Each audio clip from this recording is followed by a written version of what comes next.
Pickle guy.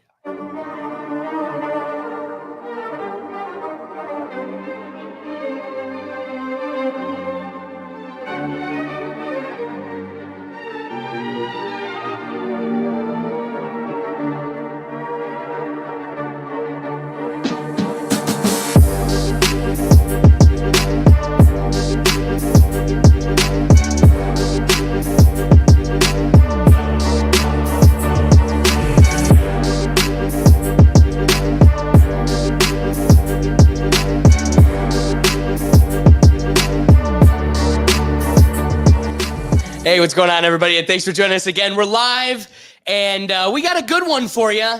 We got a lot to talk about with the Olympics kicking off here. America's holding their own. Are they doing as good as we anticipated? Who knows? But we got a long way to go. So, buckle up for a fun summer. And they're starting off right with a whole lot of chaos. So we'll go down that dirty road. Secondly, we're getting into how Joe Biden is calling for Supreme Court reform. He's beating down that old drum again of packing the court, but he has a lot more things that he's focused on in addition to that. Some good, some bad. I don't know. We'd like to get your thoughts. So be sure to be diving into the comments so you can be a part of the dialogue here. And finally, this is the one I'm most excited for. It's very unique and interesting. They're finding dark oxygen in the depths of the ocean, and it's forcing us to rethink the origins of life. So I'll be eager to dive into that. But first, let me introduce the Pickle Gallery. Of course, here in the studio, we've got Dougie. Dougie, how you doing today? Oh, just fantastic, sir. I love hearing that. And joining us in the wing, we've got Silent Destroyer. Silent, how you doing today? Hey, I'm doing great. How's everybody doing today? Well, we're happy to have you, and you're going to really be able to help us bring some perspective here. Like we were saying before the show started, Canada's holding their own in the Olympics, so it'll make for a fun dialogue. For sure. I'm excited. Let's do it. Awesome. And without further ado, can't do it with my good friend and my co-host, David Cunningham. How you doing, David? Hey, you know what? Not doing too bad. We got the Olympics going on. Summer's shining. Boy, it's been a good week. The world decided to give us no breaking news for us to actually uncover this week. So we'll have a bit more of a normal show this time around. And you know who's also a bit normal right now? Brian. I guess you can say that I've been a bit regular. Opposed to the abnormal. B-Rizzle my shizzle here. I got some good videos I'm working on. TikTok about to come out in the next maybe week, give or take. And I think we got a pretty good show coming on today. Let's get it started.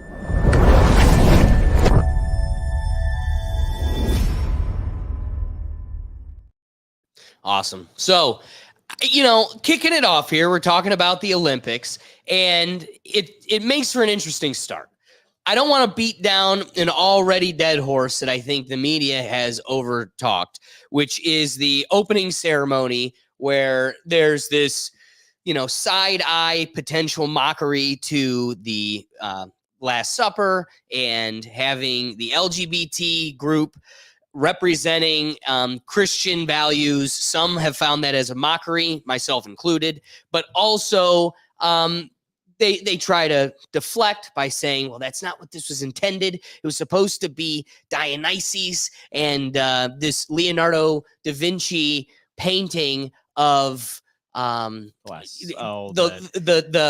gathering of the gods. Yeah. And it's this painting where Dionysus is in the middle, and the story is that he was invited and being the center point of this gathering because he is the god of debauchery, wine and sexual deviance. So even if that is what you're going for, I still think you're missing the mark.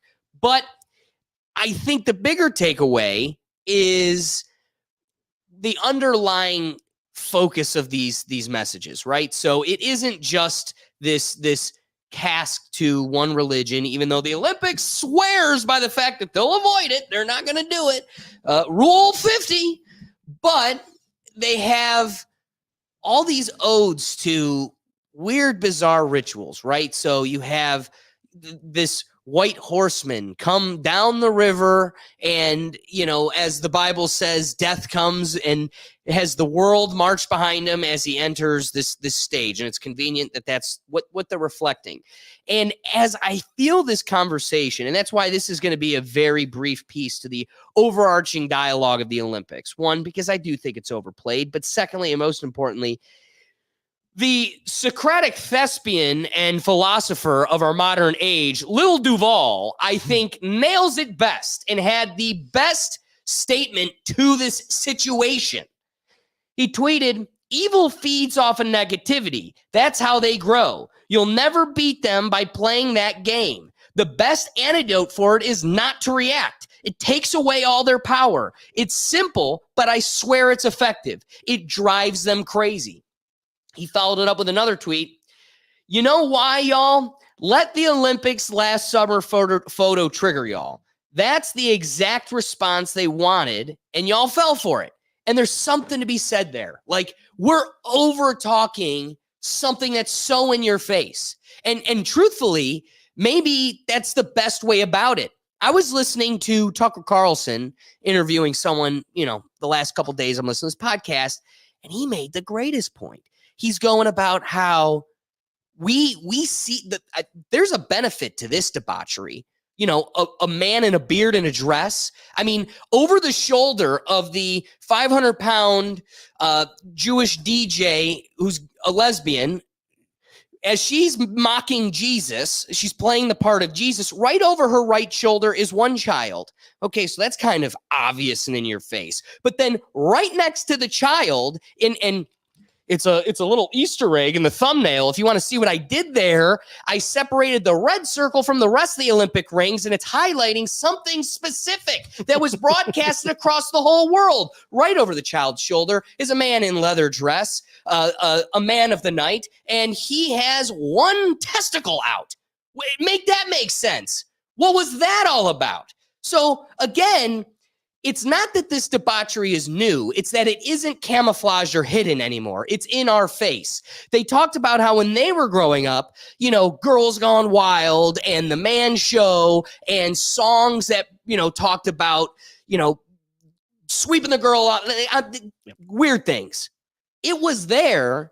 It was just hidden better. And everybody was singing it and perpetuating it, and never really found the nexus, the connection, or saw it as something that was pushing this in their society. Whereas now it's so clear. You can't miss the guy in the dress reading a book to your children in your local library. That's there's no hiding that. And again, I'm not saying there's a problem. I love all people, but there's something nice to the fact that this is in our face. You can't hide it. And the more we talk about it, react to it, make this big hyper thing, who won? This guy. The guy that wrote, you know, he's being interviewed, the guy that directed this whole charade, it did exactly what he was looking for, and he won. So I don't know. There was a lot of people. We have a round table as we try to prepare for these episodes, and everybody really wanted to talk this topic out. And I feel like, one, we only feed and benefit what they're looking for, and we're perpetuating it further the more we highlight it.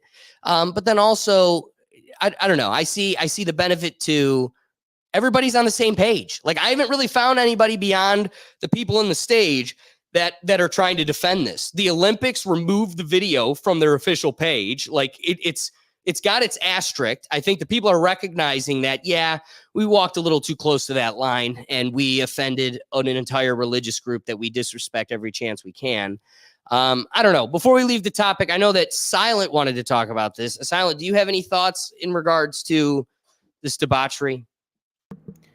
Yeah, I think it was very distasteful. They messed it up. Clearly they did. And like you said, the Olympics have clearly owned up to it. They removed the video, and they're doing a lot of scrubbing of the video on the internet. If you compare this to all the previous opening ceremonies of the Olympics, you can tell that they just like went full on degeneracy, and it was completely unnecessary. The Olympics is supposed to be like a display of the best athletes around the world, and they messed it up. Like, there's really no other way to say this. And I think them owning up to it and to add on what you said, literally everybody has realized this, that they've just made a mockery of like a big religion of the world. They offended a big population of the world, a big percentage. And I think the best thing that they can do is just apologize and move on. Like, you messed up, you know. We all know that. They know that. Just apologize and move on and just do better next time. There's really no other way to do it or say it, honestly. I can appreciate that. Now, keep silent up. I want to get everybody in here's reaction. So yeah, Brian, take it back to the middle camera so they can see David. Doug, feel free to chime in here. I had to remove myself and prepare this. Now we're going to another topic of the Olympics. Like I said, we got a lot to talk about. All right. And I'm interested to see everybody's reactions to this. You know what, to me, seems a little bit more inflammatory than this weird show they opened up with. Does anybody here know that there is a convicted Lego, but Someone who switch has in the P, yeah. who was convicted and was sentenced to a year in prison? This guy, literally, with a 12-year-old, he's getting special treatment from the Olympics. Like, he's being protected and getting special treatments from the Olympics. Steven van der Velde from the Netherlands, who plays volleyball, openly admits this fact. Open in court as well. He was like, yeah, I did it. I flew out the morning, had, intercourse, and went home. That straight up, you could find it online. This guy is getting such special treatment from the Olympics. He doesn't have to stay with other athletes, doesn't have to do any media, gets to go in a separate entrance and gets to leave out a separate entrance. And this is all going on in an Olympics where the youngest Olympian is 11 years old. Oh, didn't know that. Yeah. I had no idea. This is weird. Wow. Yeah. So I don't care how much you protect, an LGBT guy painted blue dancing. He's not even a competitor. Honestly, I'm going to double down with the Pat McAfee statement. Pat's like, maybe if we're going to do a celebration of like an athletic event, these types of creative expressions should be done by athletes, not by like theater kids that have never touched a ball in their life. Like, if we're going to be celebrating athletes, maybe the art that celebrates them should also have the mind of an athlete. But again, even removing that, this is so much worse. Like, protecting this dude, giving him special treatment. If I'm the Netherlands, I'm like, no, you're not representing us. I mean, I don't know. I can, as we talk this out further, I'll go into my phone and try to research it, look into it more. But this just came to me. Are criminals allowed to represent America? Like, do we let, like, if you're a felon, I guess. but fast, do we let you get out there? I mean, you can't vote, but you can run the track. Well, I guess you'd have to. I one thing you probably want to look up is Brittany Griner. She playing with the women's national team. She's not a felon in the United States, but probably a felon somewhere else. But I'm assuming, I guess it depends on the degree of the felony. That weed pen made her the merchant of death in Russia. Yeah. So obviously, like, you can be a felon by doing drugs. Well, I think we can all agree here. That's maybe not the worst crime in the world you could be doing versus the volleyball players' attraction to some individuals. That's probably like murder. I can't imagine there's probably a murderer ever to compete in the. Well, I maybe don't want to say that, but probably not today. There's a murderer competing in the Olympics. I can't imagine. But yeah, there's. Not great, Bob. And I'm surprised the Olympic Committee didn't also strike that down. I can at least maybe understand the country. Like, well, he's a good volleyball player. He might get us gold. We'll ignore it. It's not a big deal. But the Olympic Committee, it probably just goes to show they don't have a whole lot of standards. They're not upholding, that, the I spirit just of think it's funny. competition. We have that track star with like Wolverine nails. The girl I'm talking about. Oh yeah. It's just funny. She smokes weed. And it's like, no, you're not allowed. Bad. Done. And then you've got this person's like, hey, I flew in for a fun time. Let me run around.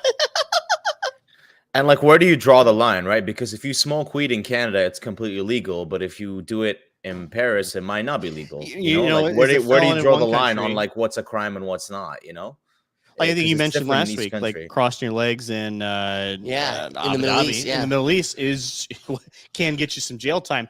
I think you should be able to compete in volleyball if you do that. That might be a hot take. That might be a hot take on this side of the pond here. But I think it comes down to like the reality of what some people deem where is that line, and in the spirit of competition, probably I think we can all agree that line probably goes over like physical violence, murder, some inappropriate gestures at young individuals probably shouldn't be allowed to compete. I don't know. I'm not the Olympic Committee. But that's what's funny. Doubling back down, this Olympic Committee is an arbitrary, like, corporate international committee. They are making their own decisions. Like, they're influenced by no country. They try their best to stay a middle ground to appease and appeal to different countries. But it's just funny that you have, I don't know. You look at these countries and, like you said, you can do some things in others, but not in another. But this is all decided by just an arbitrary committee. So if they want to let you, for some reason, they want to let you do this thing, or they're not going to oppose it. But if you murdered someone, they'll step in. But if you just caught the eyes of a 12-year-old so much that he hopped on a plane to travel there, they're like, but he spiked a volleyball. Did you see him hit a ball? I mean, this is pretty good. I mean, he better win gold. Yeah. At this point, you got to win gold. Maybe that might be his deal. You either win gold or in jail. I think he's going to say he won gold no matter what. Yeah, what he wanted. This is crazy. And that's what I'm saying. Okay. Doug, you had something about the Olympics. Yeah, if anyone watched like the opening ceremonies when South Korea got introduced, the announcer called them the Democratic People's Republic of Korea, which is North Korea's name. And then they used the same, name for North Korea's team. So South Korea got pretty pissed about that. And the IOC's like, we deeply apologize for that.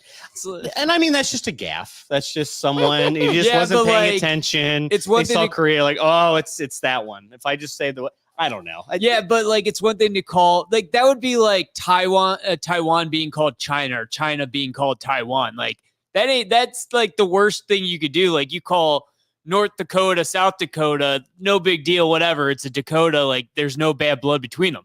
Literally a war fought between them that is still ongoing to this day, and they did that. So it's like, and it was just the NBC broadcast too. I can't imagine this happened at France, England, China, whatever. It was just that one person. It's one even worse. Broadcast. The English American announcer messed it up. Yeah, I mean that's probably the biggest one of all the ones. That's the biggest one. That sucks. I don't know. Oops. But I don't think it was intentional. It's just happened to have a bad day doing that. But then it like blew up. It was all the news. South Korea filed a I formal watched that protest. live. I don't think that's what they're called, but yeah. And we'll just let the boat It's keep Republic going by. of Korea. But see, okay, you say it, just keep letting the boat go by. What's interesting is I'm looking at the boat and there's like 20 people at most. Yeah. Like our boat is stuffed to the gills. Stuffed. Every square inch is just stuffed. And they're like the whole boat. There's like 15 of them. And I'm just thinking to myself, all right, maybe the propaganda of movies has influenced me too much, the interview, but like when I think to what it's like living in North Korea, I look at these 15 people and I'm like, how do you go back to that society? Either Lord Kim Jong-un treats them like such gods, right? Like showers them with so much wealth that they're now a prestige and a tier above the common man, and they're like a lord in this communist world. And so that, because I don't know how they get to go back and assimilate. Like, how do you leave North Korea? You leave this echo chamber of propaganda and isolation, and you come to the Olympics and you see everyone stuffing their face and sleeping with each other. It's just this giant Greek orgy of people eating and living the life. And you're supposed to go back to starvation and not tell the folk, like, one, there's got to be a threat on your life. Like, you can't go back and tell everybody, like, guess what's out there. They probably have handlers with them. Like, guaranteed, That's what I mean. There are handlers there that if they try to run or like they're taking them down. It's either Cyanide injection to the Imagine, bed. You're imagine like you're there for shot put, and they're like, "Where'd he go? Where'd he go?" And he's just running. He's running, just running. wow, through he broke Europe. the record every time. Isn't No, just isn't go that how a lot of It's like a Cuban fat man athletes race. run too?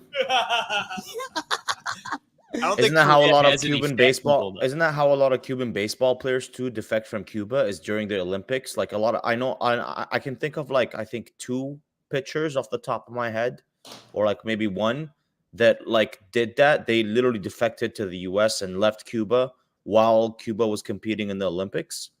I forgot his name. He pitches in the Yankees, I think. But yeah, he was a Cuban pitcher. He was with the Cuban baseball team for the Olympics, and during the Olympics, he literally just like left, and he never came back to Cuba. Yeah, I'd imagine these are probably oligarchs, sons, daughters of oligarchs that are that kind of. So they don't even care if they win. It's Yeah, just the this isn't the rich common kids. man. I mean, does unless they're- Korea have oligarchs? Like, do they really Yes. have Oh, that yeah. much going Oh, on? oh, that yeah. They're that Oh, rich. I thought it was just pretty much Kim Jong Un. no. Like, They have super like a rich. solid 12 families that are like Yeah. insanely rich, So Mhm. it's at just least. whatever sons, daughters that are decent at sports. I don't know. How many medals has North Korea ever won? That'd be a good one for you, Brian. Yeah. See if we can find how many they've ever won. Maybe a bronze. I don't think they've ever won a gold. There's just no way. Really? There's no way. There's no way at all. Because to your point, they have to go there, witness everything, and then just come back home and be like, yeah, this is a lot better over here. Trust me. You don't want ever debauchery. You know, they're Listen to painting, this. they're painting a guy blue. Okay, North Korea has won 16 golds, 17 silvers, and 24 bronze for a Holy total of shit. 57. Yeah. Holy That's fuck. not bad.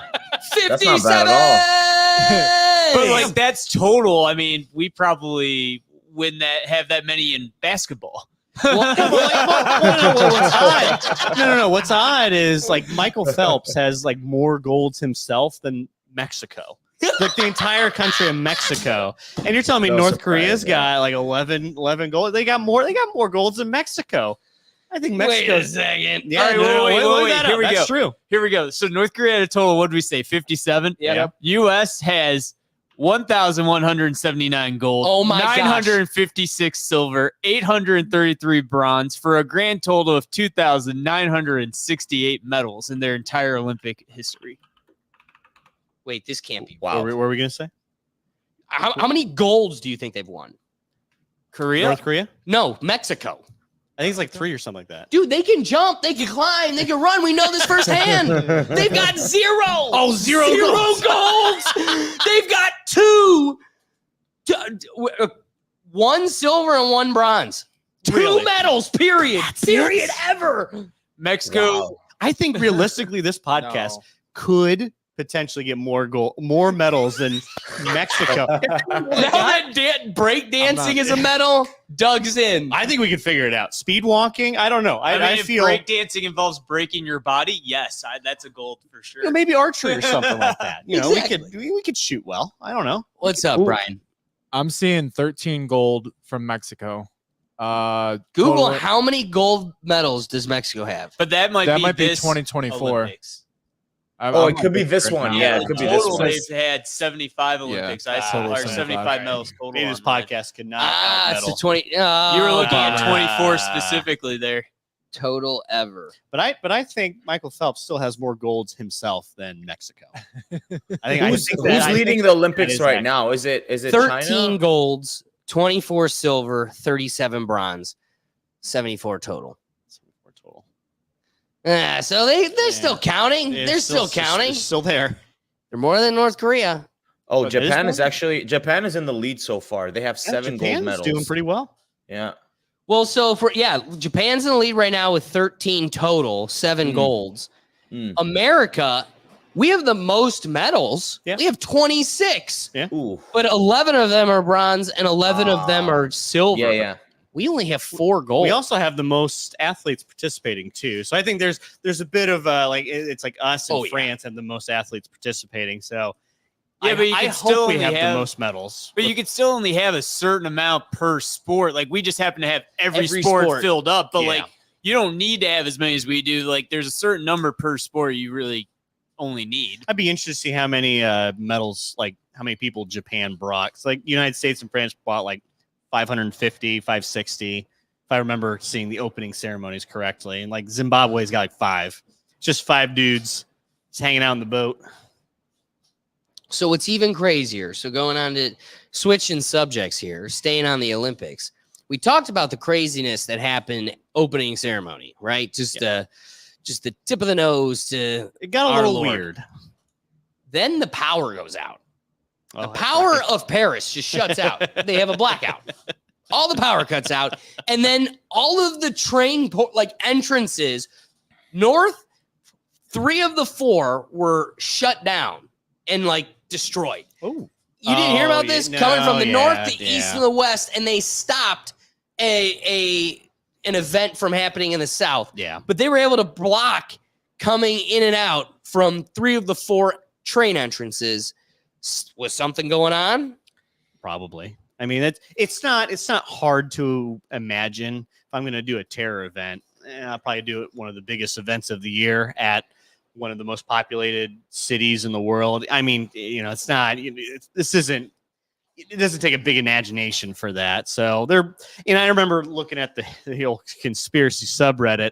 Boy, they're calling it. It's like, oh, there's gonna be terrorist attacks. They're open. They're in boats. They're not But even in they say that boatmobiles. every Olympics. I Every mean, even the time- Super Bowl has like more security, as much security as the Olympics. Like they have patrols on the boat, helicopters, drones, like National Guard. The Super Bowl is just As far as nothing's really happened outside. There's some people got like mugged, but I don't know. It happens in every city, and it's probably going to happen more in a place that sees a lot of incoming traffic. So, for the most part, I think there hasn't been like a disaster. There's not been a big outside the opening ceremony. It's not like a big controversy. It's been fine as far as Olympics go. This doesn't quite have the same. I don't know. I was thinking about this the other day. What the most exciting Olympics was in our lifetime? Okay. I'm going 2008 Beijing. Yeah, I would say exactly that. You have the Redeem Team. You have Michael Phelps. There's just too many different storylines, and it just seems. What was that ice skater? That was that year too, wasn't it? No, it wouldn't. The Ice speed skate. skater? It wouldn't have been that year. It would have been. Are you sure? Well, it would have been the Winter. Wait, that's a Winter Olympics.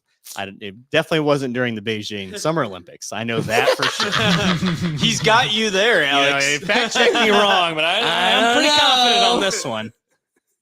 That's So like it just me seemed, saying my it favorite. seemed much What was grand. I it don't know was- what it was about the Beijing Olympics. It just made it seem more just intense. It was more of a spectacle, and it wasn't even like live. It was 12 hours ahead of us. Even with France right now, 6 hours ahead. Right, they're done. As this show's going on, they're done. They're going to wait till tomorrow, which is it's lame not being able to see anything live when you watch the time primetime difference NBC. really But sucks. it's highlights. It's Sports Center for the Olympics. Like, I don't care. I can just go look at my phone. Yep, got a gold. Cool. See the 100-meter sprint, which I don't think they've done the track of. I don't think they've done the sprinting track events yet. I don't think. No. But that's God. I wish I could. I'm excited for when it comes to the United States in 2028 when we finally see in Los Angeles, and then those TV networks are going to have it plastered everywhere. All the cool stuff's going to be prime time. Basketball, running, gymnastics. We'll actually be able to something watch else. I don't know all the Olympics. Probably wrestling. I think wrestling's a summer sport. That'd be fun to watch. Well, and I also love how this Paris Olympics was supposed to be the most green and energy efficient and whatever Olympics they've ever had. And now all the athletes are ditching the Olympic Village for hotels because they don't have any AC, they don't have mirrors, they're being roasted out in their terrible living conditions. They're sleeping on a cardboard mattress. Like I've heard the mattresses are absolutely the anti-sex awful. beds. Is that what that's supposed That's to what be? they're supposed to be. Yeah. I mean, people have been saying like if it like a lot. I've read that some athletes just went out and bought the cheapest mattress topper they could find because they're just going to throw it out at the end of the Olympics. Right. And I saw athletes that again had to buy like mirrors and basic to not have a mattress. Like how does and maybe this gets back to the other conversation that was touched upon, and I could flip it to Silent because he kind of brought the subject to the surface, but these athletes are not paid. And what's interesting though is like in America, it's like $3,500 if you win a gold, and Plus all the sponsorship too. Like wait. commercials. That's so removed from this. Yep. The country itself will pay you $3,500 for winning gold, but some other countries will pay you as high as $750,000. I think I saw one country will give you a house and like a cow, or 5 cows if you win gold. No, well, oh my gosh, what was it? Doug, I think it was you who brought it up. I sent you that article. They'll give you like a fish market, like some sort. It's like a specific business. Wow. Like you could get in. What is it? Silent, we can hear you. That was me. Oh, what? My phone Oh made no, a noise I when pulled the video. was just saying. I Oh, know Doug's some playing countries videos. also give you like you said, free houses. Literally, like you just get to live in a house. Damn. Like, Yeah. pretty awesome. It's funny. They'll give you literally like a business and 5 cows. Oh, that was it. A meatball restaurant? No, sausage restaurant and 5 cows. Wow. There you go. That's not bad, honestly. better I'll than take that. $3,500. It's a pretty hey, solid gig. Yeah. In America, they ain't giving a you cow anything. means you have protein for a full year. You know, like you could literally eat a cow. It'll take you a full year to eat a cow usually. Like, And you know? and again, it's like America, like Doug brought up, they don't really have to pay you because they know you could get sponsorships. But I flip it back to you, Doug. Do you feel like the javelin gold medalist is getting a McDonald's deal? Is that what you're saying to me? Are they getting the big Nike deal the that makes the Wheaties, $3,500 worth it? Phelps get a nice fat Wheaties contract after Okay. all Did I his say medals? So the Michael most Phelps celebrated or- Olympian of all time got a Well, Wheaties if you win a contract. gold, Okay. you're Let's so go you're to doing let's go to this. someone who just competed and maybe got 4th place. You think that person's getting a sponsorship? The person that Probably dedicated not. their whole life to Nope. throwing a stick. If they got probably a bronze, they'll get something. You know, at least getting a medal, you probably get something for. You don't think we should kind of take okay? Oh, do I think? Oh, I think they should get something, even if like not placing. They did go and compete, but like, will they? No. Let me ask this, and again, I can do this research, but I'm gonna flip it to the room in the off chance anyone here knows. Do the respective countries get paid by this Olympic committee, or like, do you get any reimbursement for involvement, or is this just all ego driven? Like they've created an Olympics and they're like, we know you'll want to compete. We don't have to entice you at all. We get to collect all the money and we redistribute none of it because we know you want to flex your muscles on the world stage. I don't think the Olympics themselves pay like the country directly. Like we're not, like, the United States isn't getting a check for participating in the Olympics. Now, I think correct me if I'm wrong here. I think they do pay for the medals. It's like all the gold, silver, and bronze. The International Olympic Committee. But how about this? Did you know? And okay, I'm gonna follow it up with how my dad's negation of this. All right. But the gold medal in 1905, something through like 1900 and 1910, it was 100% gold or like 99% gold. Like Yeah. And now it is 1% gold. Yeah. They just coat the outside in gold instead of it being does solid. I guess does So it now it's actually need to be gold? Like, does it really need to be gold? Well, if that's going to be my currency, but then my dad was like, the medals were much smaller then. It was like an actual gold I mean, coin. it's probably So true. That's exactly. But But now that gold medal, like the gold medal you just won, it's worth $950, like in regards to its medal value. yeah, like it's So, I mean, is that a fair compensation? I mean, you're telling me they paid for it. It's like, is that a lot? I think don't if know. you wanted to buy an official Olympic gold medal, it's going to cost like at least 10 grand. So regardless if it's made of gold or not, it's only worth what someone's willing to pay. And do you think someone who doesn't give a crap about like do you think the breakdancing gold medal is going to go for anything? I think it would go for the value of the medal. Someone will smelt it down. No. It's like getting because you like they're like Super Bowl rings. Yeah, you Right. have like player Super Bowl rings, and you have like staff. And But to Doug's goes all point, down. it's like an overlooked sport. But You to- would need to a have fan an of that Olympic sport. gold medal on your wall. It's going to cost 10 grand regardless. Oh, I can absolutely believe that. not. There is no one who's going to pay I don't 10 think grand 10 for a breakdancing gold medal when they It's can not- spend it's 10 not- grand it's to not get what an it's- actual what the medal. actual medal is for. Now, obviously, for like something like 100-meter track, swimming, one of the really Right. big events, yeah, those are worth a lot more. But the cheapest Olympic gold medal, it doesn't matter. It says I got Olympic gold medal on my wall. Yeah, if you want to read what it's about, I don't care. But I got an Olympic gold medal on my wall. If 10 I had grand. more money than God, I promise you, I would never. Or if I had 10,000 spend right now, I am not spending that on a breakdancing gold medal. I agree. I probably wouldn't spend it on a breakdancing And I gold can't medal. imagine anyone would. I'd probably rather have a Super Bowl ring, to be honest. Oh, Of for all- sure. Of I all would the definitely things, rather buy a Super Bowl ring. Doesn't matter who. Just a Super Bowl ring. That'd be pretty cool. So, Alex, I pulled up the stuff we were talking about. So, Malaysia grants all its Olympic competitors a lifetime pension of $400 to $1,100 per month, and then any winner this Holy year will be given a car. Oh, wow. So they get we almost got to like move to that. Malaysia. But then Brian, can you climb for them? Kazakhstan Just will for- award not their yet. I'm working on it. Kazakhstan will award their athletes an apartment building. What, and then an apartment New building? Zealand, this is definitely the best Yeah, one. what? An apartment building? Doug glosses over that. Like, they're going to have a passive income for the rest of their life. Hey, you win on Medal Frost, you get to be a slumlord. Yeah. And then in New Zealand, gold medalists are given an annual bonus of $40,000 a year until the next Olympics. That's not Holy bad. shit. And That's then really good. he said, we offer 30,000 if you get a gold. 30,000. Hey, that's solid. But not bad. it says the number one reportedly 15 countries award gold medal winners six figures. Hong Kong is Hong Kong isn't that technically part of China? I don't know. It says Hong Kong 768,000 bonus, $768,000 for a gold medalist winner. A I want to move to Hong Damascus. Kong. Yeah, be a Hong Kongian. Israel offers 275,000.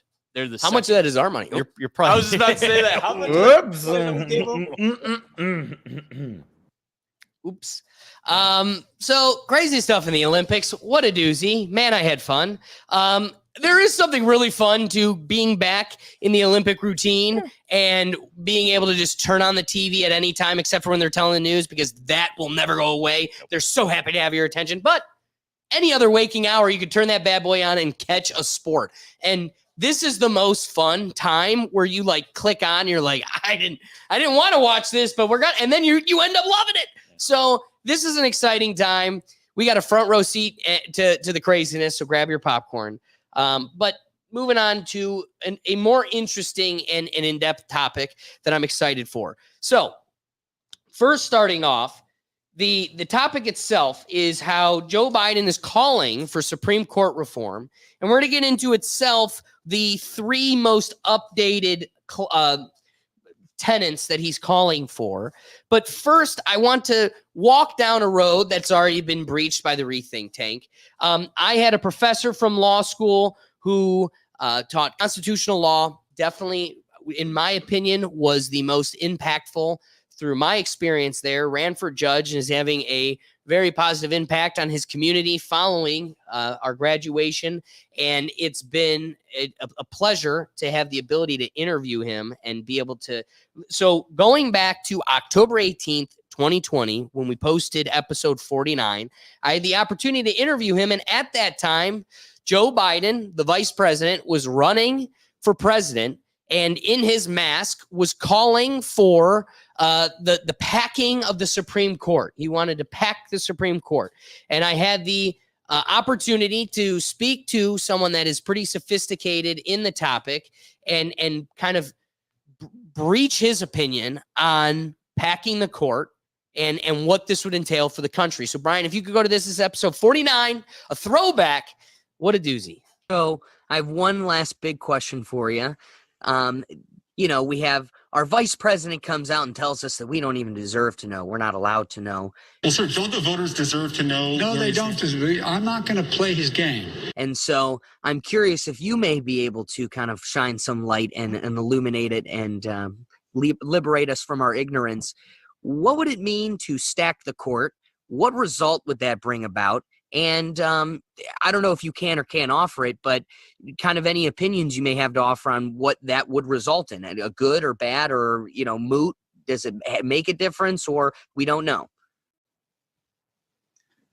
The Supreme Court's been set at 9 members ever since 1869, but it is set at 8 members by statute. So there's no constitutional provision that says the Supreme Court shall have 9 members. It's only a statute that says that the Supreme Court has 9 members. So Congress can change that by statute, just the same as it changes any other statute. So if the House and the Senate pass an amendment to that statute that says we're going to set the Supreme Court at 15 members, or pick whatever number you and the president signs that bill, then the membership of the Supreme Court changes, or the number of allotted seats for the Supreme Court changes. It would create immediately a certain number of vacancies. And the only way that you fill vacancies on the Supreme Court is to have a presidential nomination and a Senate confirmation. So it is entirely within the power of the president and Congress to set the number of Supreme Court justices at whatever number they think is wise. And this has happened before. It's happened for some partisan reasons before, but like I say, it's been set at 9 justices since 1869.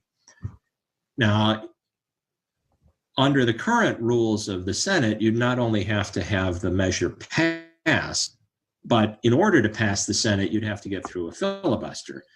There is some suggestion that if the Democrats do take control of the Senate after this November's elections, that they will do away with the legislative filibuster. So all you would need to pack the court then would be a majority in the House, a majority in the Senate, and if former Vice President Biden wins the presidential election, then Vice President Harris would be able to break ties in the Senate. So you wouldn't even need a majority of senators. You'd need 50 senators plus the vice president, and you need a signature by President Biden. So yes, there's no question that they would have the raw political power to do that if they take majorities in the House and Senate, and the Democrats win the presidency as well. Now, whether this is a good idea, what the consequences of that would be, what history says about it. The last time that this was tried was 1937. As I said, sometimes in the past, prior to 1869, it was tried, sometimes successfully, sometimes not. But the most recent time, the only time in the last century when it was seriously tried, was in 1837, where President Roosevelt was unhappy with the conservative direction of the Supreme Court and wanted Congress to pass a law that would have expanded the membership on the court and would have allowed him to make 6 appointments, would have increased the membership of the court to 15. And the public didn't like it. The public thought that the independence of the Supreme Court was too valuable, and that this method of packing the court, even though it was constitutional, still was an unacceptable interference with the independence of the Supreme Court. And this is a public that had just, in 1936, overwhelmingly reelected President Roosevelt, overwhelmingly returned Democratic majorities in both houses of Congress, and still the public said, this would go too far. That undermining the independence of the Supreme Court would go too far. So the measure was so unpopular that it never got out of Congress. And so the membership of the court has stayed at 9. Now, whether we're in a different time, whether the Democrats and other liberals are so upset that they're going to be willing to make a run at this, who knows? Now, it's worth mentioning that even though Roosevelt was unsuccessful in getting the Supreme Court's membership to change in terms of the numbers of justices, that pretty soon after the court packing plan failed, there started being retirements and other vacancies from the Supreme Court. So Roosevelt he was able to make 9 appointments to the Supreme Court over the next 8 years or so after then, but not because Congress increased the number of justices, just because of the brevity of of the lifespan of the justices who are on the court already. Wow. So in terms of constitutional law, the direction of the Supreme Court changed radically after 1937. It went from being a conservative Supreme Court prior to that to accepting the constitutionality of the New Deal and all kinds of economic regulations of the states as well at the time. So the direction of the Supreme Court changed markedly. And over the long term, appointments to the Supreme Court can have that effect. You can show that the ideological direction of the Supreme Court can change with appointments. But if you try to do it quickly through expanding the Supreme Court's membership, you might have a political problem getting that through to the voters. They might, at least they did in 1937, perceived that as too much of an overstep. But I think your answer is so strong in that, you know, a utilitarian like me has to swallow the pill of, you know, it should boil down to public opinion. If the resounding majority says we want more justices,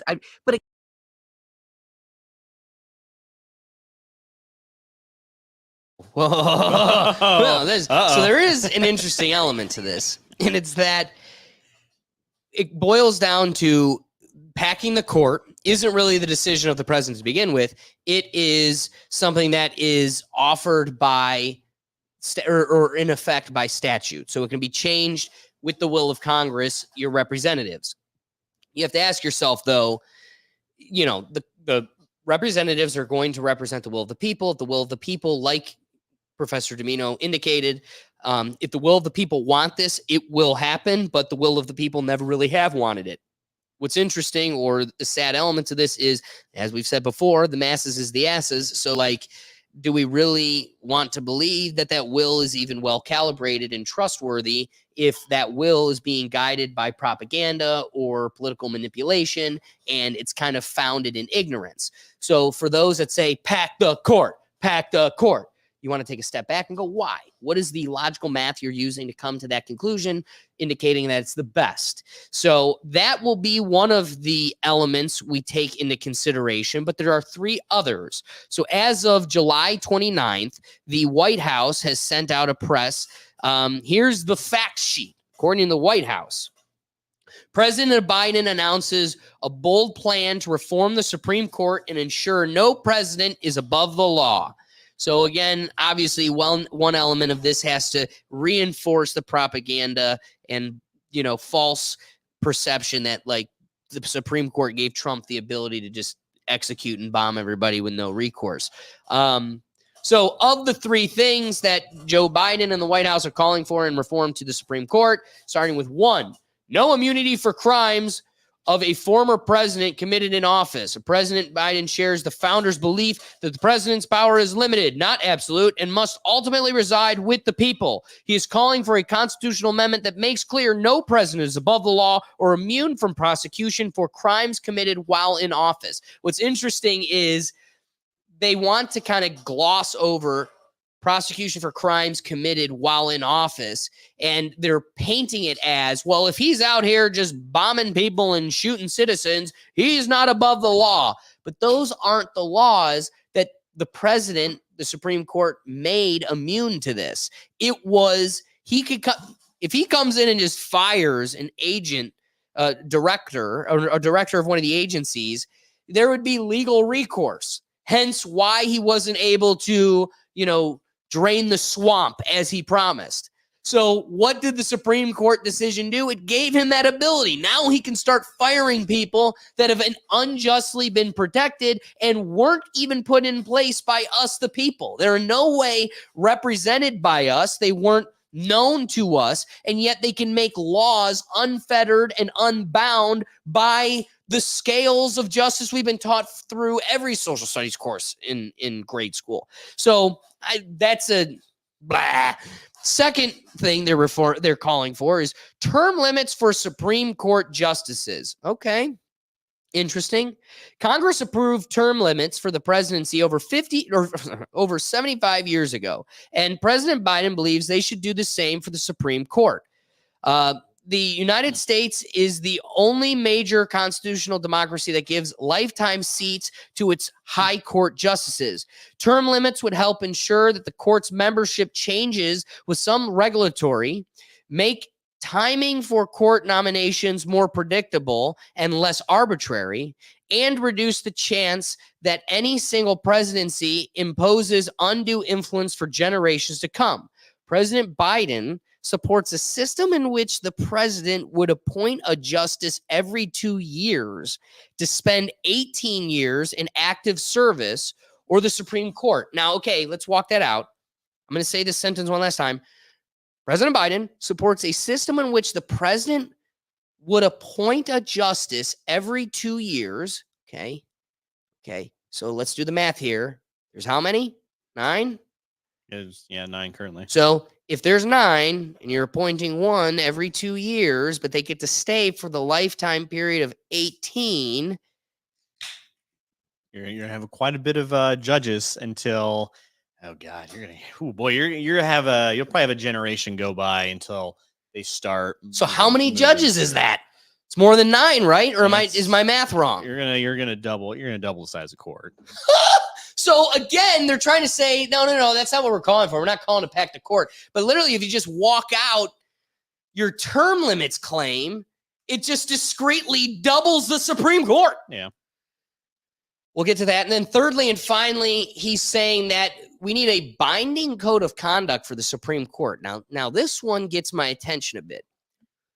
President Biden believes that Congress should pass binding, enforceable conduct and ethics rules that require justices to disclose gifts, refrain from public political activity, and recuse themselves from cases in which their spouses have financial or other conflict of interest.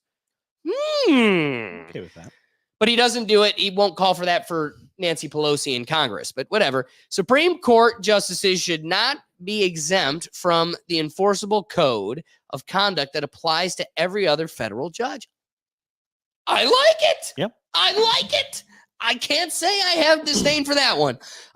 So before we kind of start deeply dissecting all of this, what are your thoughts on the surface? Chomping at the bit on this one. So I am, for the most part, in agreement of most of his. I guess I think the skeleton of his proposals. And what would the skeleton be? So the part of it is president shouldn't have immunity for actions they've done, and this is probably the one where some presidents probably need to do some kind of bad things, make things happen. It's like war. Yeah, war happens. You see a lot of, so it's like a lot of the discourses came around. So on the right, you obviously go like, well, he's giving all his money to Ukraine, Israel, so they just bomb people and all that. He should be tried for that. War's gross, regardless if you're on the winning or losing side, and you have to fund things to make things happen. I'm not a fan of war. We're not a fan of war. It's not something we want, but it's a reality of the situation, and at least managing countries, and especially the largest country or at least the most powerful country in the world. So, okay, let's put that aside for a second. So I think there's a lot of connotations with that specific rule that are, and it's interesting that he uses at least in the letter, he's basing a lot of his responses from the decisions the courts made that he doesn't like. It's some of it's based in some fundamental, like, hey, let's get rid of corruption. Let's make this a bit more even. But he always seems to reference like, well, my team didn't win this, so I don't like that. That's not where I like that. Let's move on to the second point though. Where he has, we're going to have a bit more Supreme Courts and we're going to have term limits. I'm fine with term limits. In fact, I think we should have them. Would you agree, though, if there are term limits by its definition and its role in the Supreme Court, that would mean it also limits and bars for reappointment. So if you're limited, in my opinion, then the next president in how many terms later, I don't think that's the spirit. That's not the spirit of term limits. If 4 or in 5 presidents, I just want you limited. Do you know how many attorneys there are practicing in America? Sophisticated attorneys or federal judges alone that could take on that role and have a positive impact. If what you want is truly to cycle through these people, then I'm going to lean on the Ted Cruz position with Congress, and that's that these jobs should be limited. We don't need career politicians. We need you to play your role and then move on, because we've got enough. I mean, this comes back to the Ruth Bader Ginsburg of the court. I think Like, she's the highlight of this specific rule. 100%. So when you have Mark Zuckerberg testifying and she's like, what is it like? Like, lady, the world has escaped you. And it's not to your chagrin. Like, I'm not saying it devoids your value, but it also means you truly shouldn't be steering the ship for our society and our world if you really don't have grasps on its reality. Not to mention, you were able to get away with a lady being dead behind closed doors for like 6 months at least. This is before people demanded to see her body, and they're like, oh yeah, she's dead. This is the most egregious part of all of it. Really, I would be okay with an age limit. If you can have term limits or age limit, I'd almost rather have the age limit. Sure. At a certain age, you're done. It's whatever it's 70, 60, whatever, tie it to the retirement age of whatever Congress deems appropriate for Social Security. All right, there you go. You're done. You're done with your public service. You're out. You're off into the distance. Really, I think every politician should have this, but I'll take my small wins here. Have an age limit or term limits, one or the other. Okay. And that avoids this whole, well, I'm going to sit on the court. Like Ruth Bader Ginsburg's plan was to wait out Trump's, it was really to wait out the Obama term, give it to Hillary, so then she can have it. And then that didn't quite happen. So she was just going to wait it out again until the next president. And then, I'm done. I'm out. I'll give it to the next guy. Which brings me to my second point of this, of Biden's second point. It's almost like a random, like Trump is going to be very impactful as a president because he just so happened to be in office the same time a lot of these judges just either died or quit. So he gets to pick a lot of judges just by happenstance. I don't think that's the way the founding fathers necessarily wanted it. And I don't think that's how the American people want it either. So when Joe Biden was coming in as presidency, he wanted to pack the court. Now it was just very unpopular. It's like, well, you're making it, you're weighing it for your team and on your team only. And you're not doing it for the will of the people. You're doing it so your team wins. And I think the same needs to be said on Trump's end. He just happened to fall into it. It wasn't through his fault of his own or anything he did special to make some of these judges go out. It's like luck. Like you're literally it's like luck. waiting for someone to die. Like it's not like he's like, all right, let's go kill that judge, and that judge. Yeah, and that's I don't think that's in the spirit of what the Supreme Court is. And this comes to a broader the broader subject that the Supreme Court has acted more of a executive and legislative branch than they really have a judicial branch. The buck stops with them. When they make a ruling, that's it. We're done. Unless we're going to codify it between 2/3 vote within the president and Congress, which doesn't seem to be the case that's going to happen. We seem to be in this situation where we get to a law, we don't like it, all the way goes up to the Supreme Court, and then they just decide whether it's okay or not. And we get some pretty monumental rulings. I think we're still hitting the ramifications from Citizens United. It's probably the most impactful ruling of our time that's making politics a little bit difficult for us. That's not working for the people. So the less we have of that randomness, I think the better off we are. Probably my perfect system, and I read this online somewhere where, okay, we'll pack the court, but for the next 3 presidents, they get to pick 2 people. And then after that, 2 people need to leave. And then it just goes based on seniority. So every president's picking 2, and then the 2. So eventually you're going to have 14, 15 or something, probably 15 or something like that. And then 2 come in, 2 come out, 2 come in. I like that out. better than the term limit and letting one president pretty much stock it. completely because they want to up the number, and then all of a sudden they get to appoint 9 new judges. Yeah, because I don't want a president to just unilaterally pick a unelected position with unlimited amount of term to just do whatever they want.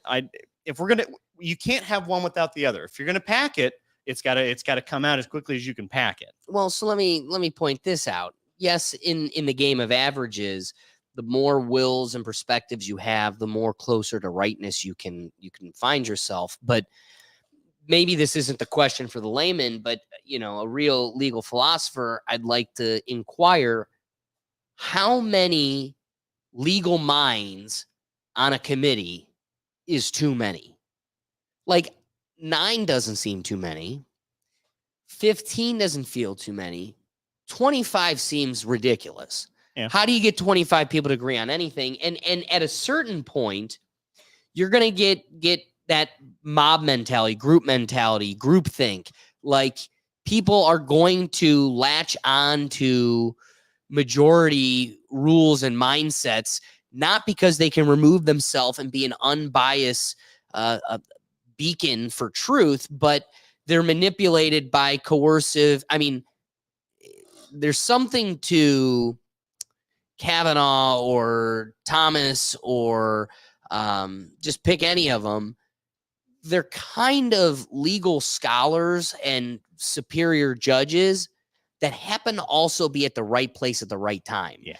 That I like. I like the roll of the dice aspect, so you can't cater your entire career to getting that place. And I say that because we all know you can't be president without selling your soul. Yeah. You can't be a congressperson without selling your soul. So at a certain point, yes, do you sell your soul to get to the highest level of courts? But no, not really, because there's so many federal judges across the country. A lot of your federal judges are just high sophisticated minds that are locally that are located, in your local area. And it isn't that they're picked because of yes, there's some political influence. You got to know a guy or whatever.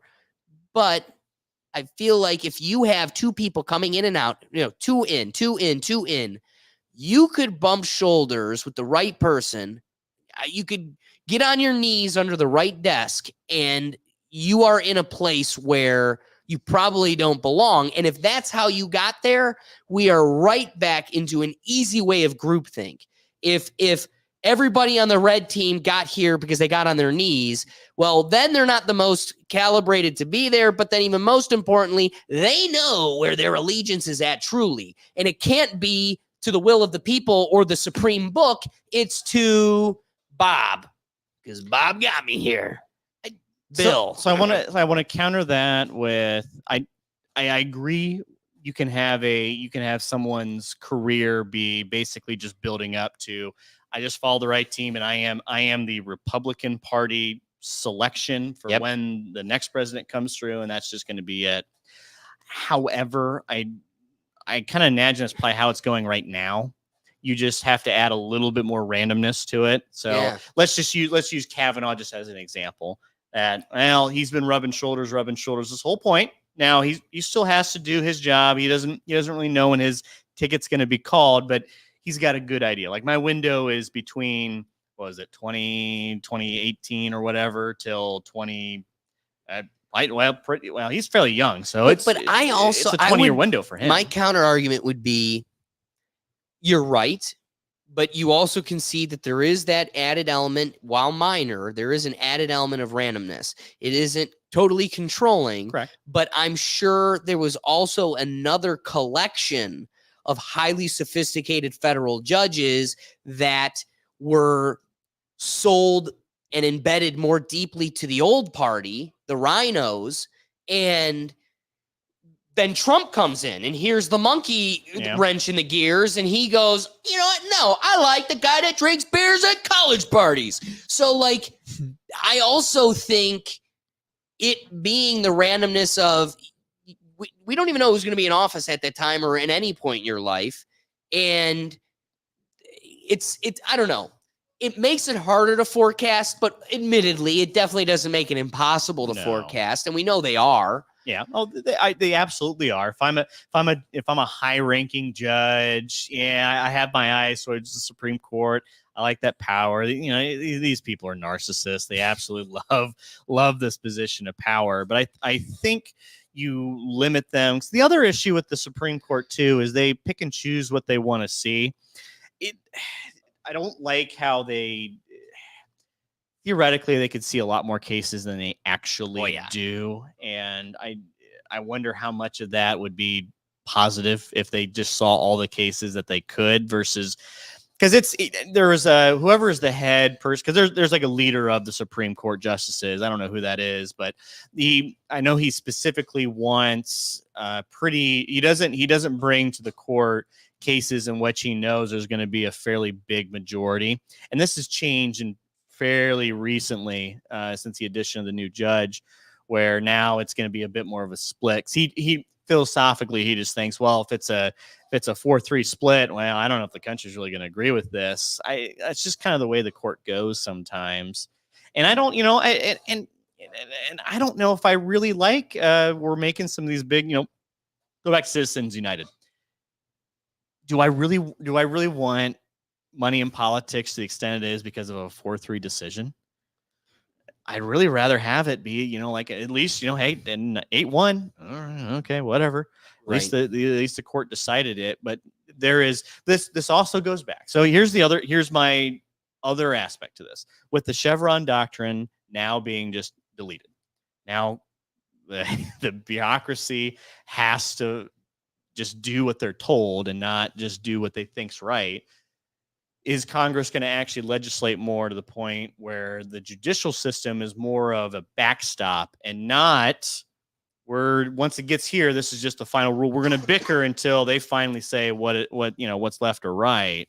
That's what I hate most about the court so far. If there is some legitimate claims that they do bring that have, maybe insignificant ruling to you and me, but absolutely does have merit within the court. But however, we continue to just legislate by big ass book over here, right? A giant that bill.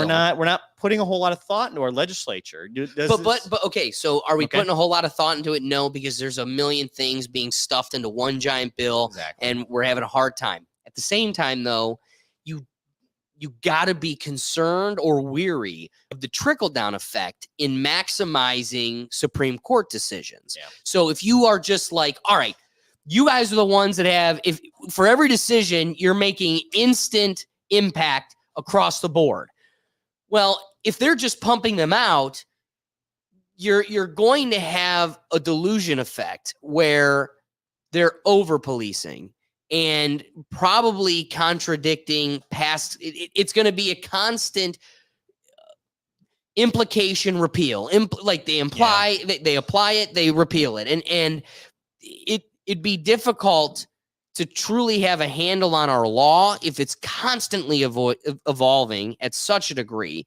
And most importantly, if this is something like, take something like Roe v. Wade and the removal of it, for all of the people that champion the pro-choice doctrine, it is crushing that just overnight this thing can just be, wait, it's gone?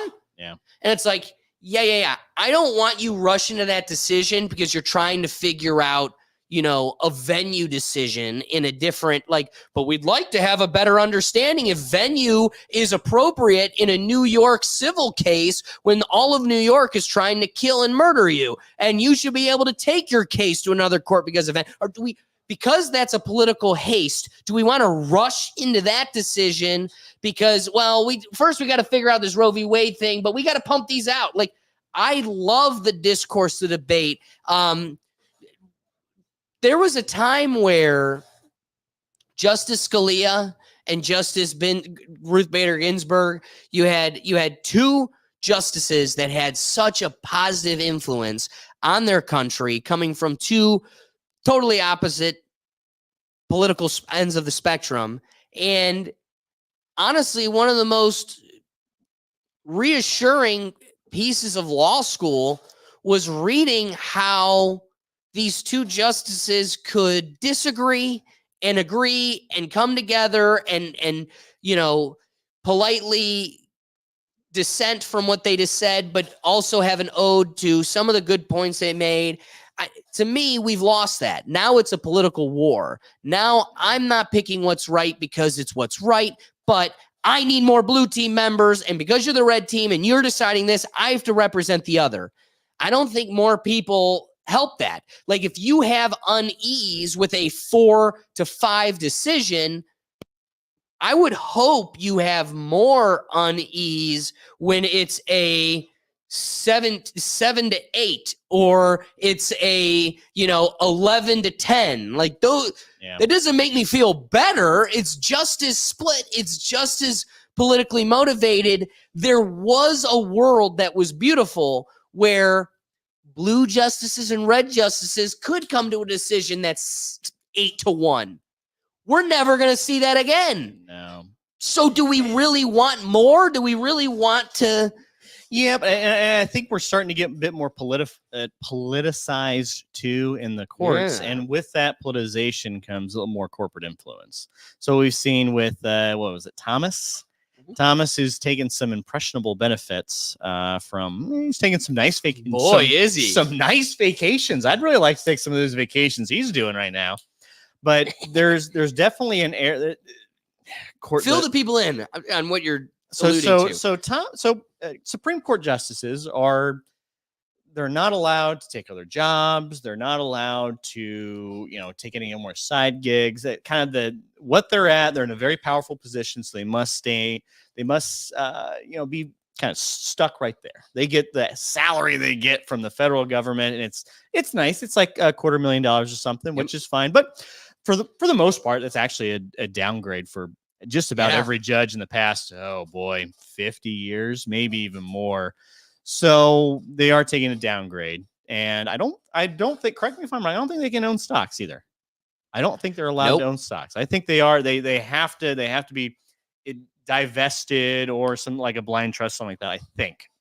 Now, Justice Thomas is taking this to a bit of a new level.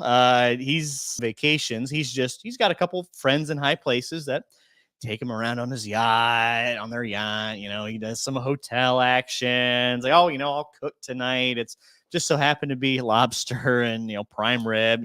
Wait. Real quick. The ethics laws written by Congress require justices recuse themselves when they have a financial interest, such as owning stock in companies that are parties to the case. So you can't own stock. You can own stock in Chevron. You just can't decide on it. And it's like, oh my God. Damn it.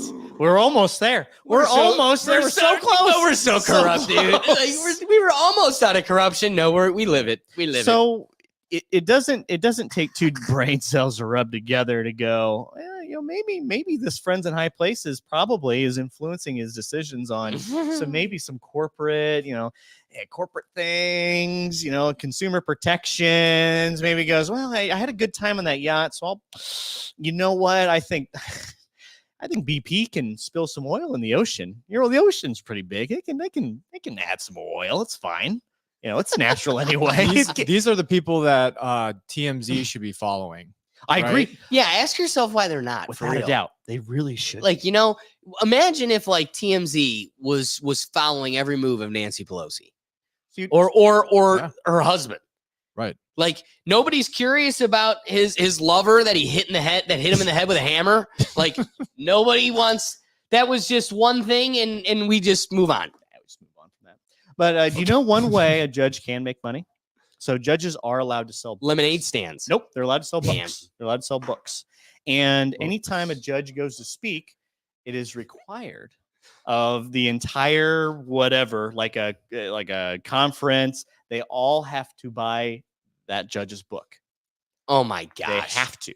That's why you see a lot of these political books. Political books is actually like a ticket to the show. Yeah, a lot of dark money going with these books. Oh yeah. So you hear there's no dark money in lemonade stands. I'm just saying. Justice Alito, 10 cents, cup of lemonade. No. I think You there's go to not a much speaking corruption. event. Well, I'm not going to go to a speaking event until you buy $100, because everyone needs to be versed up on what I have to say. And this is the only, somehow the book's only $100. It's actually a really good deal. It's the only one I have in production right now. So that is one of the ways they can do that, and they abuse that nonstop. So it's rife for corruption, and that ethics part of it. Can we enforce the ethics? Honestly, we can put that out there, but no one's enforcing it. We're not enforcing ethics on Congress. With all the SEC isn't looking at, Nancy Pelosi, Dan Crenshaw, whatever, whoever's buying a bunch of stock at the time, not looking at that. They're going, they're fine. It's coincidence that they're beating the S&P 500. It's crazy. They're so smart. That's why we vote them into office. So I think the last part's really the biggest part, to enforce those ethics and really make sure they're held to the highest standard. In fact, they probably should be held to a higher standard than the president of the United States. They can't be voted out. They have lifetime terms. They're appointed, and that's it. So once they're appointed, unless they murder somebody or do something really heinous, they're in. And they just got to avoid that. So I can sell all the books, I can write all the yachts I want, and it's not a problem. That's the problem. That's the big issue with the court. They can be corruptible due to their inherent shielding from the government itself. So it seems that you're not too opposed to packing the court or the addition of more justices. Yeah. So in lieu of that, I want to investigate what is the appropriate number for justices. If 9 is insufficient to you, what is the sufficient number, and when does it become too much? I don't know if 9 is necessarily an insufficient number. I think the issue just comes in. I'm going to go back to the randomness of choosing judges, and that's how we get to the point we are. So if we're adding and removing, and I'm gonna build into your statements here on how you can gamify that. I'm going to build that in, because you can be removed fairly quickly as you can be there. So it's not, it's more of a revolving door. Now I would love that. Now we can probably debate whether, is it 20? Is it 15? Is it 17? I don't know. More than 9, less than 20. Okay. Whatever. At 19, 17. But what are you basing that on? But beyond a gut feeling where that number feels too much and this number feels too small. Well, I mean, what's the basis on 9 though? Is it just because, where does that 9 come in? Well, let's agree. There probably isn't the perfect golden number, but a spectrum of too many versus too little, and what's the Goldilocks in the middle? Yeah. 9 is not small. I've got an idea. 9 opinion. What's that? I've got an idea. 50 judges, 1 from each state. Oh my God. Well, that's basically make a whole nother Congress. That's just a senator with more steps. I think that's too many. That's too many. Every state gets to have their own. That's also an even number too. So it's not allowed. You can't have that. It's definitely 51. allowed. Puerto Rico, get in here. Again, it's never specified what number we should have. We could have 8. Yeah, technically we're set at 8. We don't need 9. We're set at 8, but we have 9. We're at 9. We're at 9 justices, because you can't have a split ruling on a. But there's no law that says you can't have an even number, because some judges might have to recuse themselves. David said no. I said no. I am the final authority on this. It's just unfortunate they don't listen to any other final authority I have. But okay, you go to an appellate court right now. You're going to be presenting your case in front of a panel of 3. So 3 is a fine number. Yeah. It 100% delivers on its administration of justice. There isn't a failure of our appellate court system. I can assure you of that. So these aren't just 9 peoples with opinions. These are 9 highly respected and sophisticated federal judges. 9 is a lot. I think the reason why it feels small is because you have them for a lifetime.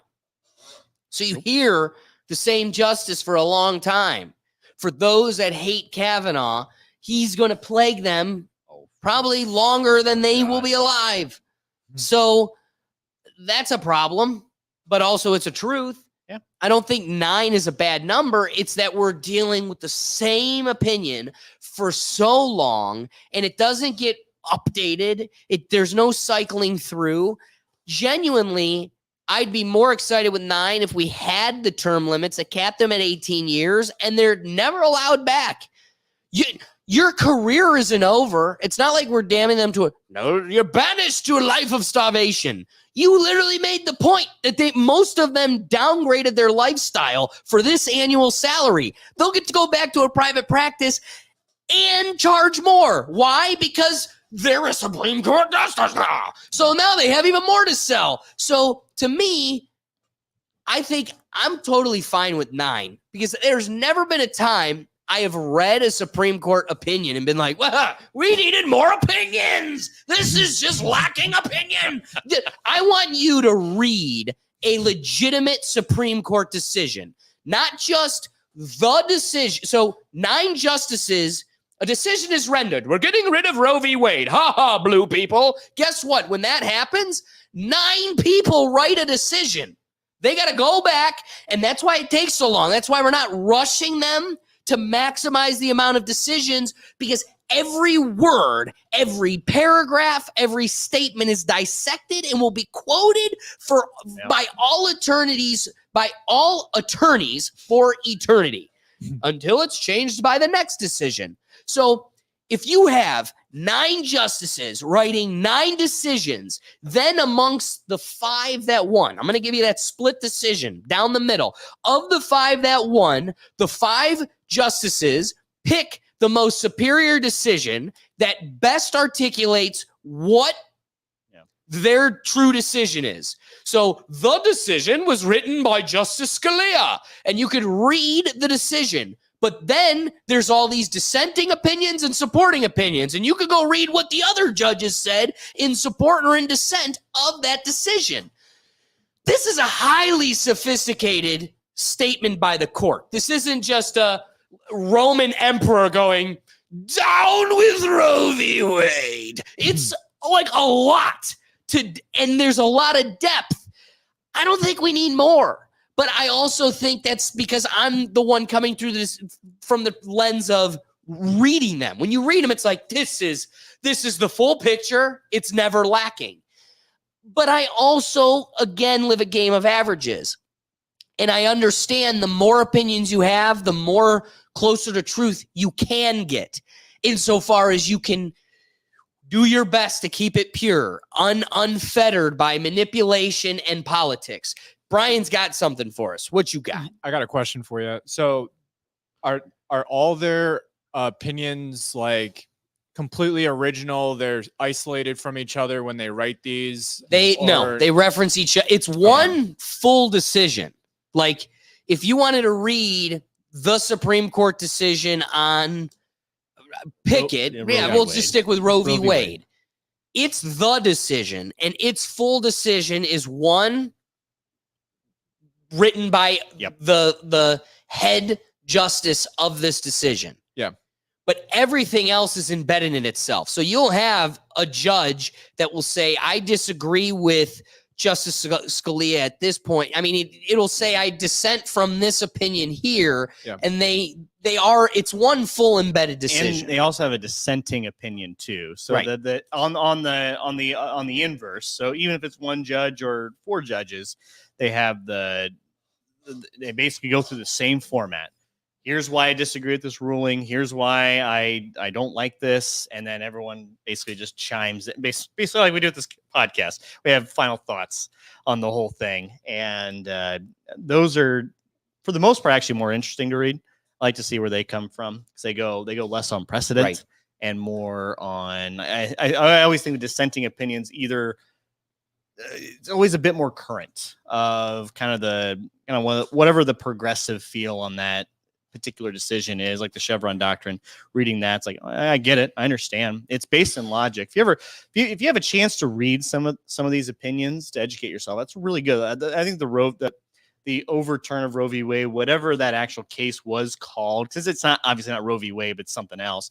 That's a really good one to read, because it goes in depth in the history. They understand the consequence. Boy, it's very well written. It's not an article. It's an opinion. It's well written. So I encourage you to go read that and comment your favorite parts. But I would make the argument that the dissenting opinion in the Supreme Court decision to allow gay men and women to marry, I would imagine that dissenting opinion probably wasn't very progressive. So I just want to point out that that is not indicative of dissenting opinions. Well, I guess progressive in that moment in time of what's going on. But see, that's why. Okay, it can go progressive either way. Really, it's what I was trying to delicately highlight, and I'm not trying to broadcast hubris, but there is the legal scholar versus the public, and where I think I'm going to dissent from your position is that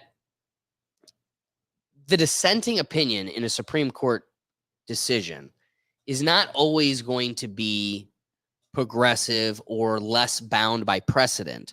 It's going to be the minority opinion. Yeah. Whatever it is, it could be the more progressive opinion. In fact, a camel lady running for president is going to tell you that the minority opinion is not going to be progressive, or is the minority is progressive, and that mean, evil red majority who drinks beers at high school parties, they're the ones that are going to prevent us from reaching these progressive goals. So I only say that because I think when we have a public that has so much distrust in the political system, you're just going to project on surface level versus the reality of dissenting opinions, or even just Supreme Court justice opinions in their totality. They are full ideas, fully bound by precedent or negating that precedent and creating a whole new legal track. And so my resistance to packing the court and adding more is because I truly have confidence in what they're accomplishing currently. Reading any Supreme Court decision, it is a full, complete decision. I don't think we all recognize there can't be less there. But how many before it's too many? If 20 is too many, friend, I'm telling you, we're not too far from there. Like 9 feels small. 9 is a lot of individual high scholar humans. And honestly, I do like the revolving door, adding more people, but the number that resonates with me would be 15. 13, we don't even have 13 floors in a hotel. Yeah, so I don't think we damn ourselves to 13. That's just too evil. So I think you cap it at 15 because you have to have an odd number. 19's wild. 17, I think we're getting to too many. I could be happy with a few more, but I'm sorry. You lose a sophisticated, credible debate the more egomaniacs in a room that need to talk and need to say their opinion. Because that's what these people are going to be. Like, it's hard to run at this room with 2 people that want to talk and 3 that pipe in occasionally.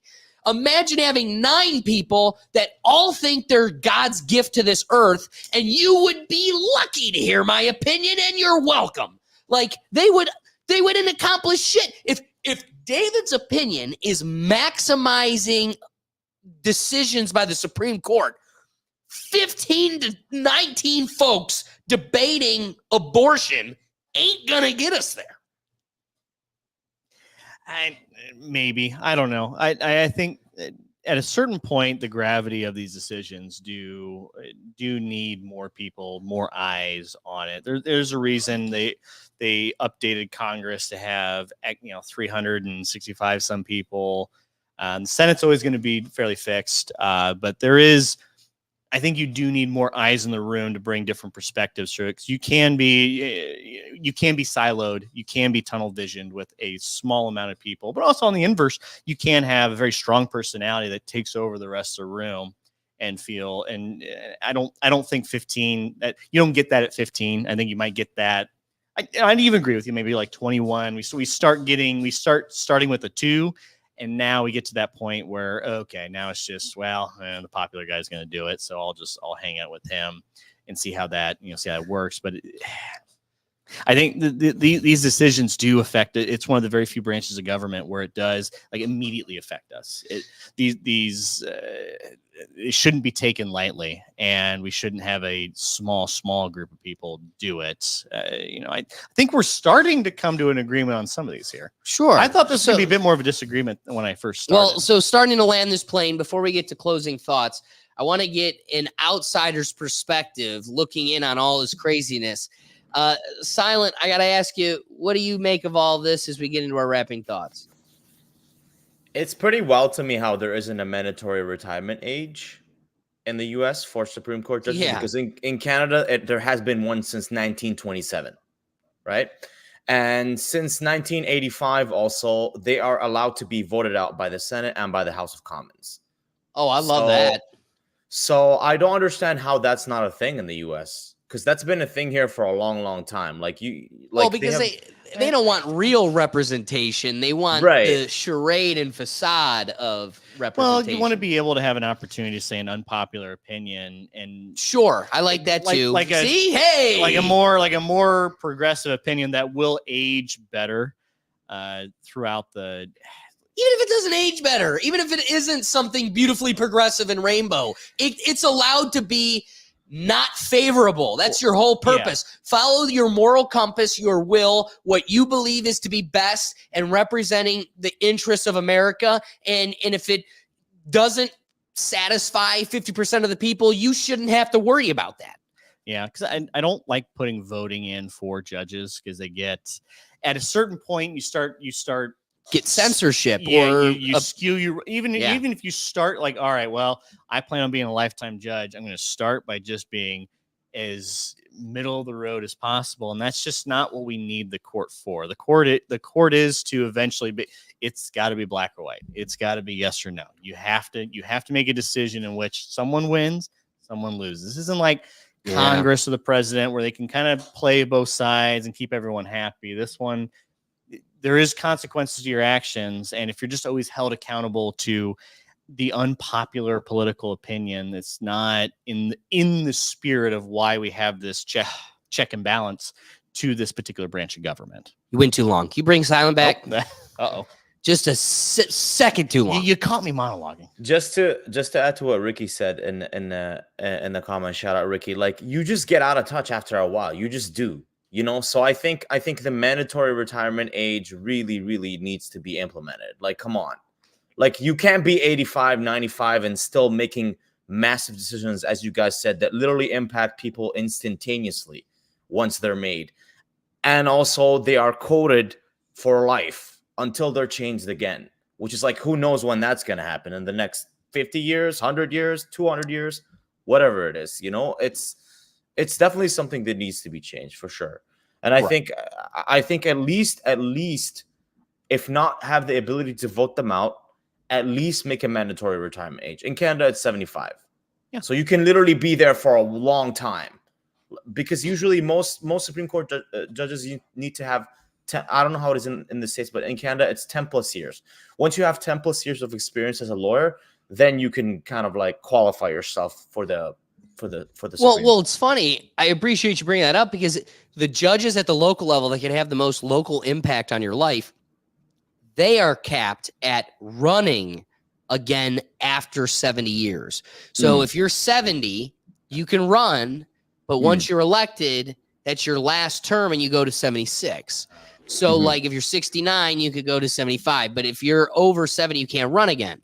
So like, even there's a cap. And I'd love to know, now at what age did Ruth Bader Ginsburg pass? And I say pass because she was literally on the Supreme Court till the moment she died. So at 91? 91, right? 87. 87, right. That's what I'm saying. Wild, brother. That's a decade longer than we thought was too old. Yep. Right. Exactly. And that's what I'm saying, right? Like, I think at that point you just become out of touch. And also, as we know, even the best, healthiest people in the world, after a certain age, you just slow down. You just do. Like, that's just how it is. Like, us as humans, there's certain deterioration that you just like, it's unavoidable. No matter how healthy you eat or how much you exercise or how smart you think you are, you're just gonna slow down. You just are. This is part of life. And I like that point because we're tying the age limit to those that are passing at old age. Like, so to me, it's even weird having an occupation or a royal position tied to your life. Like, it's not tied to your credibility or time. It's tied to your life. So if you have a 55-year-old justice that has a kidney failure, like, you're not just trying to keep it alive for the sake of keeping you alive, but even if you're a vegetable, we need to keep you alive simply so the orange man who bad can't get guys who drink beer at high school parties on the Supreme Court. So it's like having a job and this royal position tied to a life also feels really weird. Like, and I don't think we look at that lens because we think of it as always old age, but just like in any instance, if we need to keep you alive, so like nobody else fills this role, I think we're approaching it the wrong way. But and also when you're on that point, what we see with Ruth Bader Ginsburg, she's such an example for this. Tried to stay alive just for political gain. At no point is she going, well, I'm trying to uphold the honor of the court, the Constitution. It's just, I gotta wait for the Democrats. I gotta wait for the blue team to do this, and we're gonna see that with right. We're gonna see the left. Doesn't matter. But that's just the gamification of the whole thing, and that's not the spirit of the court. That is not why you should be on there. Hey, I can't make any sound decisions because I am senile, or I can't actually make decisions of my own, but I can make Supreme Court decisions. That's when it's bad. That's when you need to. All right, you need to step aside. So yeah, age limits, I'm perfectly happy with. I can appreciate that. Silent, any other rapping thoughts as we just to also add to that, like, think of it this way. Most companies don't even want you to work after you're 65. Most companies will send you home when you are 65. So why not have some sort of standard for people that make like decisions that affect hundreds of millions of people? Because at a company, most of your decisions that you make will probably affect maybe a few thousand people, maybe a few 100,000, maybe a million, depending on how big the company is. But even those guys have like some sort of limit. So I definitely think it's very important to implement some sort of limit, whether it be like a certain age, maybe 70, 75, even 80. Even 80 is fine. I think even 80 is okay.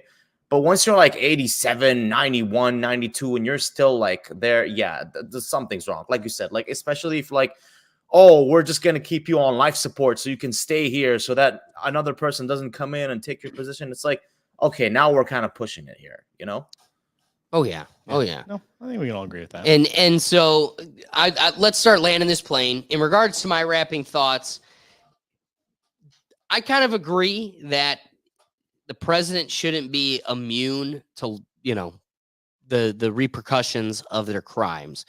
But the curious thing is, what are those implications? They're trying to indicate or imply that, like, this protects them from going on malicious rampages against the people. And I really find that the naive and ignorant perception of this, because like you open this dialogue with like, no one's above the law and we need to hold them when they commit crimes. But big boy Biden's president, who's probably still pulling the strings today, when Obama went and straight up bombed an American citizen to no recourse.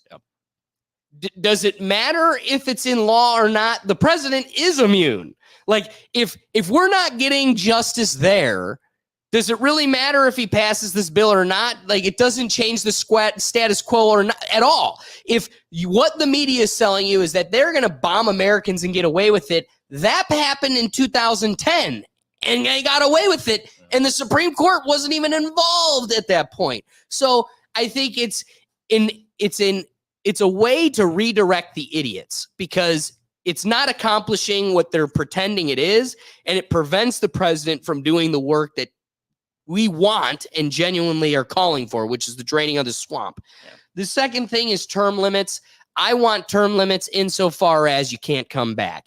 And maybe that is a hot take. Maybe that is provocative to everybody else. But the truth is, I want to cycle through these people. We are in a tribe of 350 million people. We don't need to have one person representing 350 million people for their life. We could cycle through that, and it'd be cool if you did have 15 of them and they were cycled through every 18 years. It'd be cool to say that, yeah, I had about 60 Supreme Court justices in my lifetime, and I was able to see about 60 different opinions updated, cycled through, and keeping, if you know, they're having an effect on a living document, I'd like to have that Supreme Court itself living and evolving with it. And then third and finally, when they're coming to say a code of ethics, that should just be understood. Like, if you're going to look at all the other lawyers in America and say that there's an entire book of ethics that they need to apply to or apply to their livelihood. And again, there's the bar exam, and then there's the ethics exam. Like, they have to have a code of ethics. The fact that Supreme Court justices can rise above that and transcend it, that's dangerous and scary. So I think that all being said, 3 years later, I can come around to maybe packing the court if that is what the will of the people want.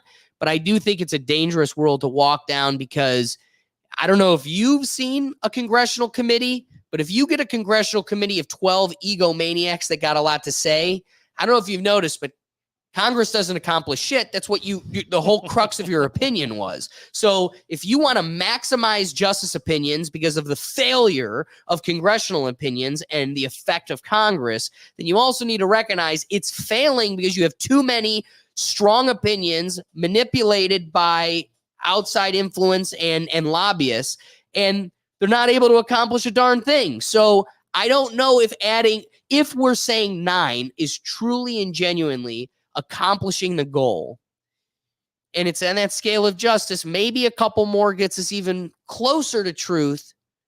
But I think we're so close to that line, much more than that, and we're going to have too many people that are overbearing in that room and preventing us from getting to the meat on the bone.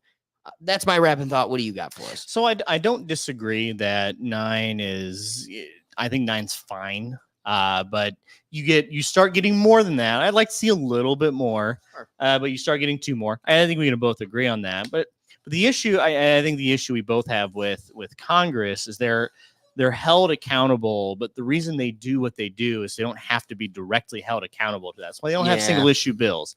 So when they go through this, they make a big bill. It's like, well, I voted for this, but that's in there. That's just a shame. But you got this bridge with my name on it. Don't you like that bridge? It's a beautiful bridge. That's part of the issue with Congress, is they're not directly legislating. They're kicking it to the courts, and they're giving them, it's like, well, everyone's going to disagree. You just say it, and you're the final word. Since you can't be voted out, you can't be held accountable. We're just going to leave it to you. And they just roll that dice. Like, the dirty little secret with Roe v. Wade is they could have codified it way long ago. Right. And it would have probably passed. Right. They try to codify it now. Like, no, you got too much political pressure. Like, I kind of like the way things are right now. And it's not a lot of them. It's really only about a third, maybe a quarter of the states that are probably against that. But you wind back just 4 or 5 years ago, and I think codify it. All right, it's Roe v. Wade. Everyone's like, all right, whatever. But that's part of the issue, is they just kick it to there. They're not held accountable to the laws they have. So with the Chevron doctrine, I think we need to let this thing play out a little bit longer. This shouldn't just be held to 1 or 2 presidential terms. Let's see how it plays out. But I am of the opinion, not a single. If you're going to add more Supreme Court justices, it's got to be over several terms. We can't do like what FDR did and just start packing to pack because no one could tell him no. It's got to be over a long period of time through different administrations, so it doesn't seem like you're packing just for your team to win. No one wants that. Right. No one wants, even if, and I think people are upset because Trump just so happened to be within the right time and place to be the most impactful president as far as the Supreme Court's concerned.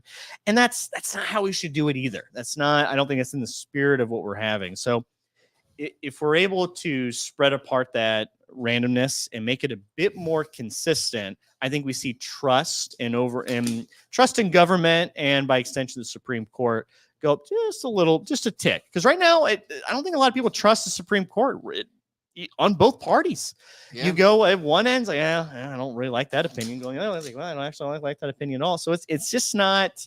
It's not consistent. I think we do need to bring that trust, because that's really all that's holding the Supreme Court together, is just the executive branch going, well, I'll enforce what you say. But at the point they stop doing that, well, now it's not really a country anymore, is it? I can respect that. Dougie, any wrapping thoughts for us? I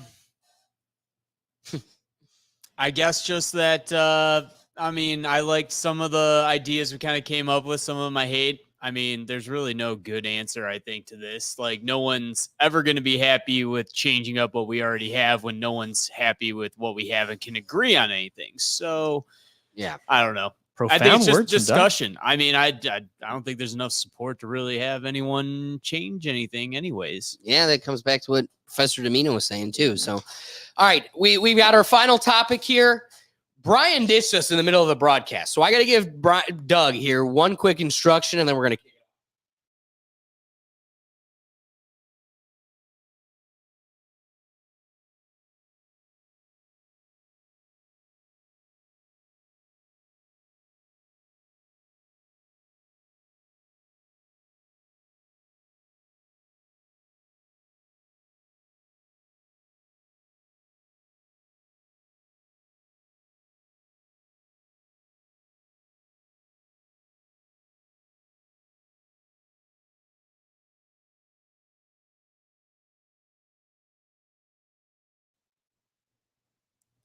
Okay, so moving into our final topic here. Dark oxygen in the depths of the Pacific Ocean could force us to rethink the origins of life. Charged metallic lumps found to produce oxygen in total darkness in the process. Oh, man. Says you were talking, didn't you? We got it. We got it. Go ahead and hit play, Doug. Charged metallic lumps found to produce oxygen in total darkness in the process, akin to how plants use photosynthesis. In total darkness of the depths of the Pacific Ocean, scientists have discovered oxygen being produced not by living organisms, but by strange potato-shaped metallic lumps that give off almost as much electricity as a AA battery. The surprise finding has many political or potential implications and could even require us to rethink how life first began on Earth. The researchers behind the study said to us on Monday, it had been thought that only living things such as plants and algae were capable of producing oxygen via photosynthesis, which requires sunlight. But 4 kilometers or 2.5 miles below the surface of the Pacific Ocean, where no sunlight can be reached, small mineral deposits called pylometallic nodules have been recorded, making so-called dark oxygen for the first time. The discovery was made in the chlorine-Clipperton zone, an abyss plain stretching between Hawaii and Mexico, where mining companies have plans to start harvesting these nodules. The lumpy nodules, often called batteries in a rock, are rich in metals such as cobalt, nickel, copper, and manganese, which all of these are used in batteries, smartphones, and wind turbines and solar panels. Excuse me. The international team of scientists sent a small vessel to the floor of the CCZ, this zone, aiming to find out how mining could affect the strange, little understood animals living where no light can reach. Quote, we were trying to measure the rate of oxygen consumption by the sea floor, lead study author Andrew Sweetman of the Scottish Association of Marine Science told the AFP. To do so, they used a contraption called the Benthic chamber, which snatched up a bunch of sediment. Normally, the amount of oxygen trapped in the chamber decreases as it's used up by the organisms as they respire. But this time, the opposite happened. Initially thought their underwater sensors must have been on the blink. So they brought up some more nodules and on their ship began testing. And once again, the oxygen increased. So this has flipped on its head our understanding of science, energy, and where oxygen comes from. Like Doug was saying prior to the episode, him and I were talking about it. It's crazy that just like the friction of these rocks are creating not only the charge of a AA battery, but also creating oxygen in a world where we never thought possible. It's crazy that it has Please. enough charge that it's actually able to split the hydrogen and the oxygen molecules in the water. That's how it actually produces the oxygen. Yeah. So That's It's crazy. electrolysis, just kind of like Yeah. how like a hydrogen car would work. Essentially, what happens with a hydrogen car is you get energy and then you get water and air, essentially.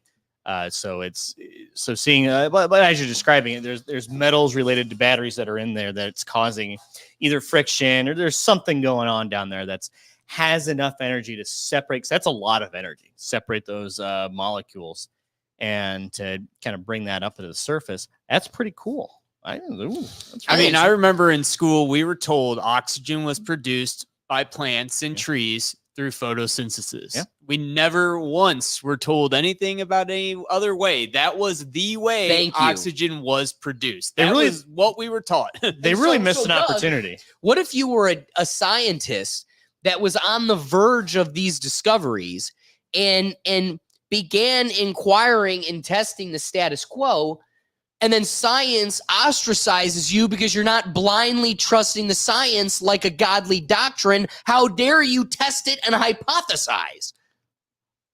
Well, I don't know if that's the case in biological sciences, especially in this. What do case. you mean? I don't know. If we were to bring Elon Musk in here, he would tell you that he was lied to about the biological science of putting puberty inhibitors on his son. He's pretty upset about that. And that was the science that they told you to blindly trust because there's a corporate mechanism making bank off of it. I don't know. Is someone who's studying stones and deep ocean really in the political spectrum? I don't know. As far Dude, as how familiar are you with like the Mesopotamia and these scientists that are calling for lost civilizations?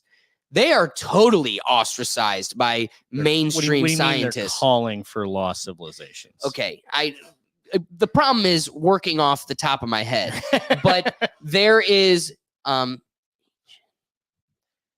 let's get your thesis. go finish your point as I look up the scientists. Well, I think they really missed an opportunity to call this photosynthesis. Since it's dark oxygen because there's no light, people produce again photosynthesis. It was right in front of them, What? like FAUX, like fake photosynthesis. photosynthesis. Yeah, I like that. You see? That's a good art. There You we should go. be writing articles. That's I actually should. pretty I'll send that. I'll send that over to them. But this does help understand. So here's a real conspiracy theory: the Hollow Earth theory. There's a lot of things going on in the deep crust of the Earth. I don't think we fully understand, and part of that's just because we just don't know truly what's. But down then there. we hypothesize what it is and say it is truth. This is the science. Yeah, correct. And I think some of that's based in some rational science. Sure. And then on the other end is we don't really know. We don't ever hear the part of like, well, we don't really know. There's some mysteries here. It's just so difficult to drill down in there, and we can never get truly deep enough to find out what's going on. And we get glimpses of this happening every now and then because I don't think even in the article it really states is it based on like the surface area of wherever like the deep down that ocean is, or is it a lot further that just so happens to be bubbling up? I think there's a very interesting expedition to be had if you're to ever like the Jules Verne novel Journey to the Center of the Earth. There's a kind of adventurous spirit within that where you can think, well, there could be something down there. It's not entirely impossible. It's illogical, but not impossible. So that makes for a fun, something could happen down there. What is your experience or knowledge of Graham Hancock and his scientific experience? Almost zero. So Okay. enlighten me. So Graham Hancock is a scientist. If you want to check it out, go watch Ancient Apocalypse on Netflix. Okay. He was the first like legitimate big guest Joe Rogan ever had on his podcast. Go back 10, 15 years ago. And so Graham Hancock has periodically come on throughout the tenure of the Joe Rogan Experience, and he has gone into the wonders of the world and found lost civilizations, going to archaeological digs where the archaeologists are sold and convicted in the mainstream narrative. And through his research and the many in his team around him, and his team is linking up with others across the globe, they're finding science and discoveries that shake the status quo of what we take as a law or a doctrine in science. And one of the most interesting debates, honest to goodness, I don't think I really came out more in the know than I went in, but I love a fascinating, deep debate. And so a good Joe Rogan Experience episode I would implore anybody to watch is 2136. It's Graham Hancock and Flint Dibble. Flint Dibble was a mainstream archaeologist who is a prominent criticizer of Graham Hancock and his science. Flint Dibble and his father are pinnacle archaeologists in the mainstream archaeology study. And he's been all over the world going to these ancient digs, and watching them debate is fascinating. You see how both of them are lost in their convictions and how both of them also are kind of closed off from hearing each other. There are areas where, Graham, I didn't realize you were leaping to some inappropriate or unnecessary conclusions, but then I could also see how the mainstream science was closed off from even walking down some of these roads because they were convicted in the story they have sold themselves to. I only say that because we have this hope and spirit that, like, that's what science is. And that's all it is in the theoretical world. And we realize in the reality where corporate interests, financial interests are involved, but then on the flip side, you have no idea how you do. I'm going to say it, and you will have an exact idea of how crazy I sound when I tell you the Smithsonian, its sole purpose is to wipe away any contradicting history and keep us bound by the American and national historical narrative. Like, one example, we do a podcast. Go check out the Rethink Tank podcast itself, unbound by these live shows, a lot more in depth and gets into the weeds more than when these can, because I can do the research. I could come in more prepared than a week. This is the South Park. Yeah. In that episode, we show you a slew of newspapers during the gold rush, how in the Grand Canyon, people were finding Egyptian-like statues, carvings, hieroglyphics all over the Grand Canyon. We find that in Aztec temples.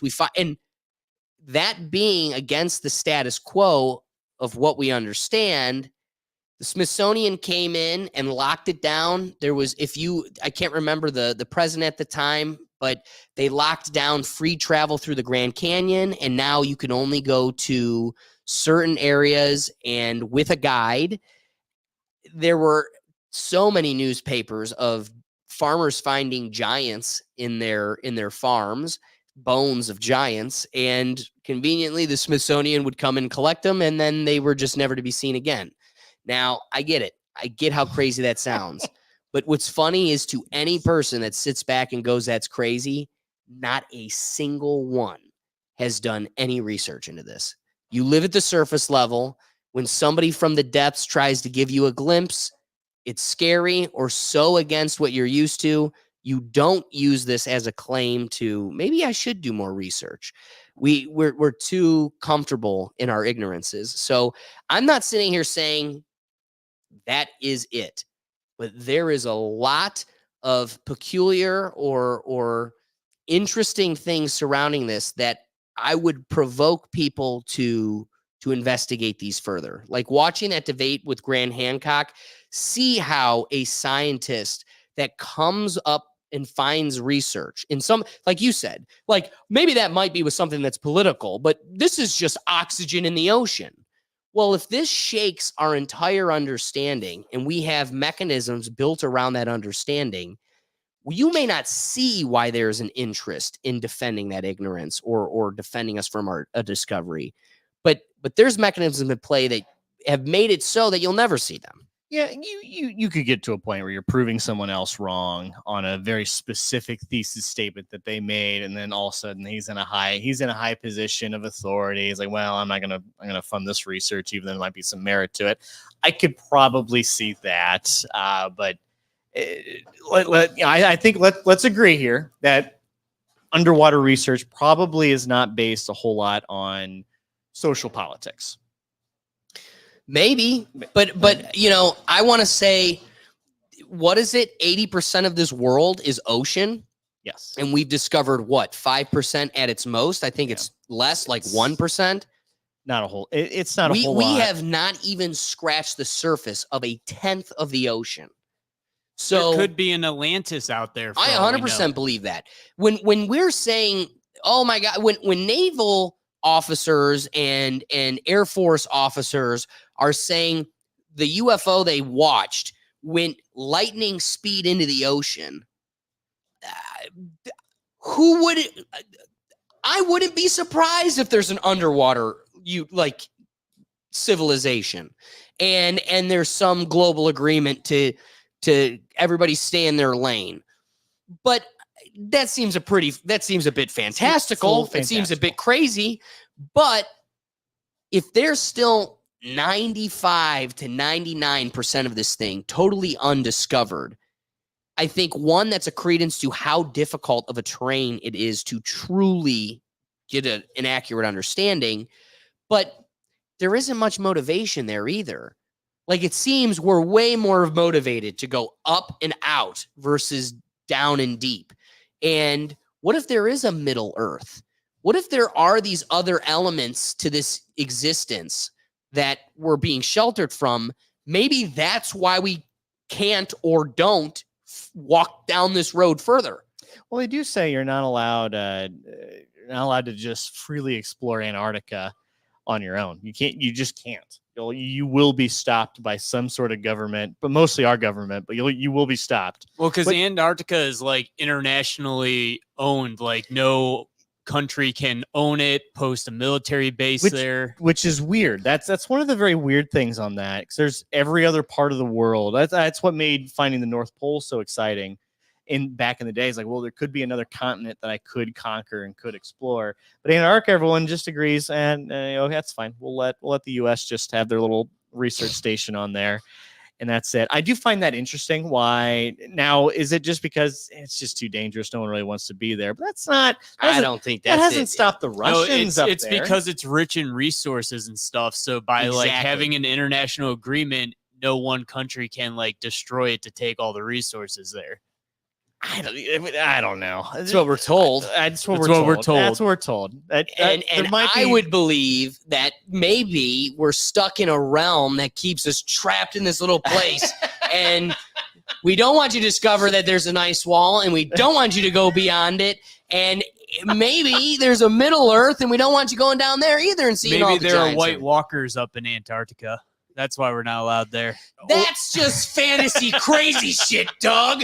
No crazier than the shit you're talking about over there. Giants in my backyard. There might be a Middle Earth. or let me ground this here a little bit. It's just not worth the trouble, so no one really wants to do it. And it's like, hey, all right, South Africa, if you really want to take a crack at it, go for it. We're not going to stop you, but we're not going to help you. You think there's oil there? You South Africa just has like a really, really long straw. They're just like, we're giving it our best. I want to get Silent's opinion on all of this. Silent, what do you think? I think this is a very kind of like uncharted territory. There's going to be a lot more research and a lot more exploration happening. I mean, we've seen in the last decade these deep sea mining companies. I don't know if you guys have heard anything about the deep sea mining companies at all that have been popping up in the last like 10 years. No, but it's tell us more. Because that's where all the minerals are, right? Yes, exactly. Yeah. A lot of these companies have been surveying ocean floors, and they've been finding a lot of like minerals that are very useful for batteries, like cobalt, lithium, a lot of other like all the stuff we're talking about here. Right. And I think in the next few decades, there's going to be like a massive kind of resurgence or like a massive bunch of companies just popping up that are going to raise investor money, you know, take vessels down to the ocean floor and explore it and like study it, learn it more, mine it and all that. Obviously, right now, there's no kind of like policies preventing anybody from deep sea mining, but I know a lot of countries are sort of just like with Antarctica, like they want to have some sort of like agreement, because obviously when you're out in international waters, no one really owns those waters. So who owns the minerals to those waters? You know, there's that whole debate. And I think this is very interesting. And it's like you guys said, it's something that we never really learned in science class, that like something that's not a plant can create oxygen. I didn't even know that until just now, you know, and it's definitely going to be something that we're going to see a lot of like resources and minerals are going to be extracted from underneath the sea, or maybe not. Maybe they just outright ban it and all countries agree, okay, this is way too destructive. There's currently a lot of studies being done right now to find out and figure out like whether this is a destructive process or whether it's something that they could just go in there, extract the minerals in a, you know, clean, safe manner without disrupting the environment, even though it's like thousands of feet underneath the sea. You know, it's the kind of destruction that like happens, but we don't really see it, you know. So it's going to be very interesting in the next few. Okay, keep silent years, on for here. sure. I get it. I feel it in the room. I see everybody's eyes. I get it. I get how crazy it feels at first. But and can you go back to this middle camera, because I want David in it too. How familiar is everybody here about the Van Allen belt? Anybody? Dougie? Isn't that like an asteroid belt that's supposed to be rich in minerals, and that if we can find some way of asteroid mining, we'd have all the materials we'd need? Doug's got a pretty cool point there. He's close to it, but that's part of the point. Okay. Silent, any familiarity with the Van Allen belt? So again, No idea, no. When I start shaking the status of how you understand this world, and it just feels so outlandish that I tell you there's an ice wall and we're trapped in here, and that's why they're keeping you from Antarctica, not because we care about people getting the oil. When have they ever cared about draining the oil of any place, let alone this place? Sure. They don't care about it anywhere. I would make the claim that they don't want you getting anywhere near the limits of this thing. I want to enlighten you about the Van Allen belt. So they're telling you we've left this universe and gone to the moon. They've told you that. We've apparently gone there multiple times. I learned that recently. In my ignorance, I just thought it was a one-time thing. Oh, really? We've gone multiple times. There's like 12 of them. Dude, a whole movie about one of the times he tried to I go. know that we've had multiple Apollo up until a couple weeks ago. I knew we've had multiple Apollo trips up there. I didn't know we put people on the moon I didn't know we played the charade and put on the theater show multiple times. But then never did it again. You know, hey, we destroyed all that science and all the equipment's gone, but we did it a couple times. The Van Allen belt is a belt around the Earth that we've only crossed through to get to the moon and have never yet passed since.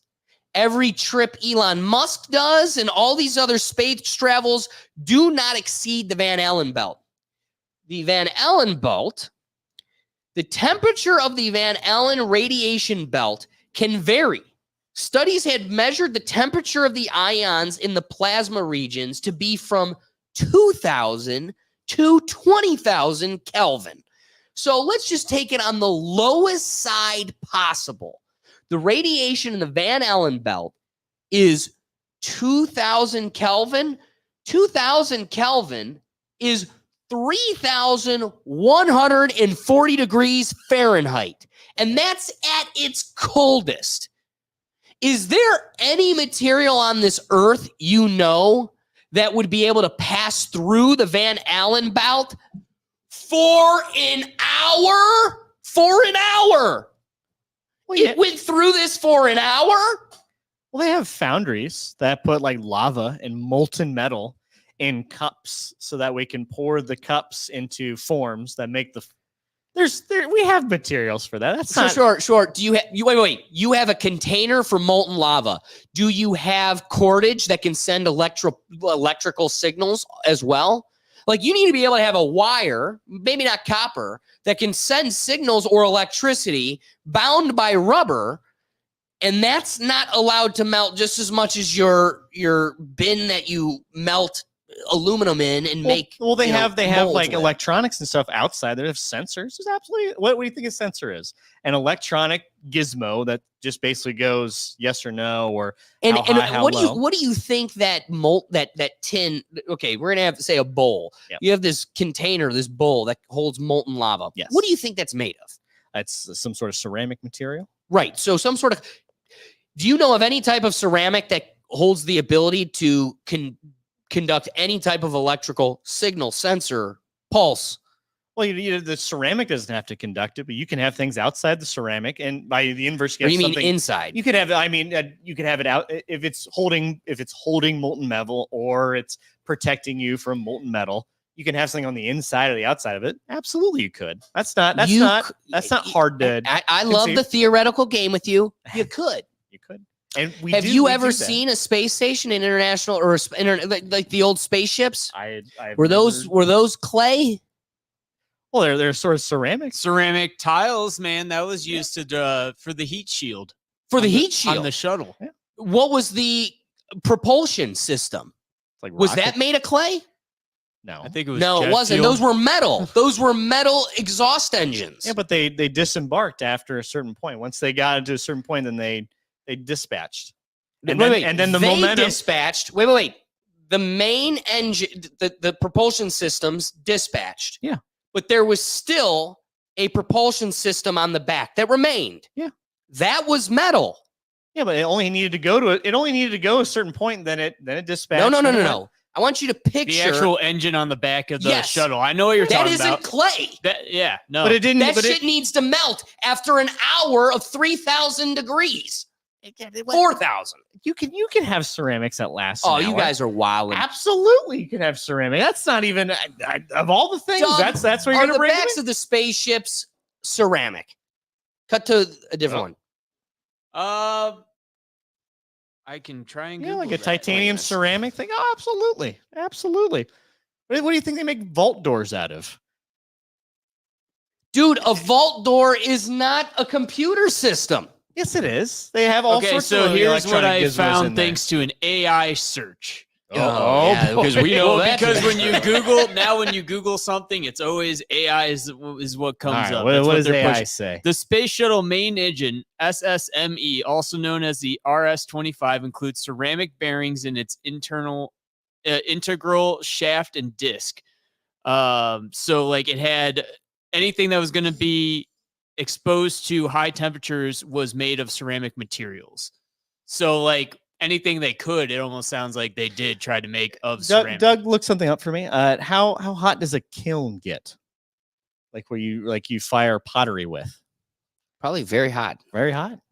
And usually they're in there for quite a while to get that nice ceramic glaze on there. How hot does a kiln get, Doug? I'm pulling it up.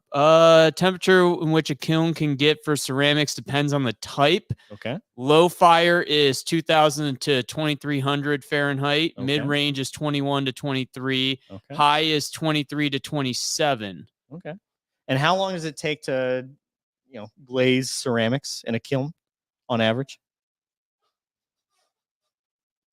Now, a kiln, That's a moot point. Because I've already conceded, yeah, you found the one material, but it's also the one material that cannot produce any of the technological effect we need to get through space. You can shield something around that to be able to, they're not. That's what made the shuttles kind of fail. Is they're going in and out of the atmosphere so many times. Just hard to keep that system reliable, and at least reliable, cheap enough that we're just disposable rockets. It was still our best space system because now we got astronauts stranded in space. We had to rely on Russia for a while. We discussed this last week. They can Yeah. come back. They can come back. It's Boeing that's keeping them up there. Boeing. It's Boeing doesn't want but there's any bad news. They're keeping them up there.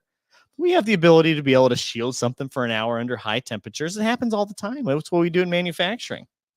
Like your engine gets hot and it's going for like hours upon hours upon hours. Yeah. There's a cooling Hot system. is not 3,500 Do you think there might be a radiator for cooling? It's just pure heat. You just gotta raw dog it all the way up there, or there might be a cooling system to disperse the heat around. Dude, that is crazier than me saying there's No, ice no, wall. no. They have a radiator on a spaceship. Come on. I think they could have they could radiate heat. That's fine. We can do that.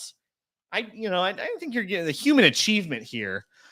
I believe in humanity that we can make a system that can send electrical signals for an hour under high stress heat. I fully believe we can do that. If we can make a submarine, if some idiot can control a submarine via a Mad Catz controller down to the Titanic a couple times, and maybe the last time he didn't quite make it out alive, but if some idiot can be able to do that, you think someone whose whole life to send rockets up to space can be like, well, I can probably figure out a ceramic material that can conduct a little electricity and last for about an hour. But you or two. do realize, like, Elon Musk is the richest person among us, and he is the person closest to that dedicating his whole life to get, and yet he can't get beyond the Van Allen. Well, he doesn't want to spend the money to get beyond that. That's the issue. Doesn't he want to go to Mars? Elon Musk isn't trying to go to the moon.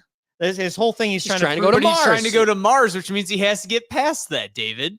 Yeah, but he doesn't. Oh no. He's not spending the money to get to the Mars right now. He's proof of concept of SpaceX. SpaceX still isn't the most reliable platform to getting up into space. It can get up to space and it can come back and it's fine, but it's not. Once you, I think we can all agree. Once you get past that belt, it gets a little trickier. I just want to imagine they show up to Mars for the first time, and they're all just totally sunburnt, like ha.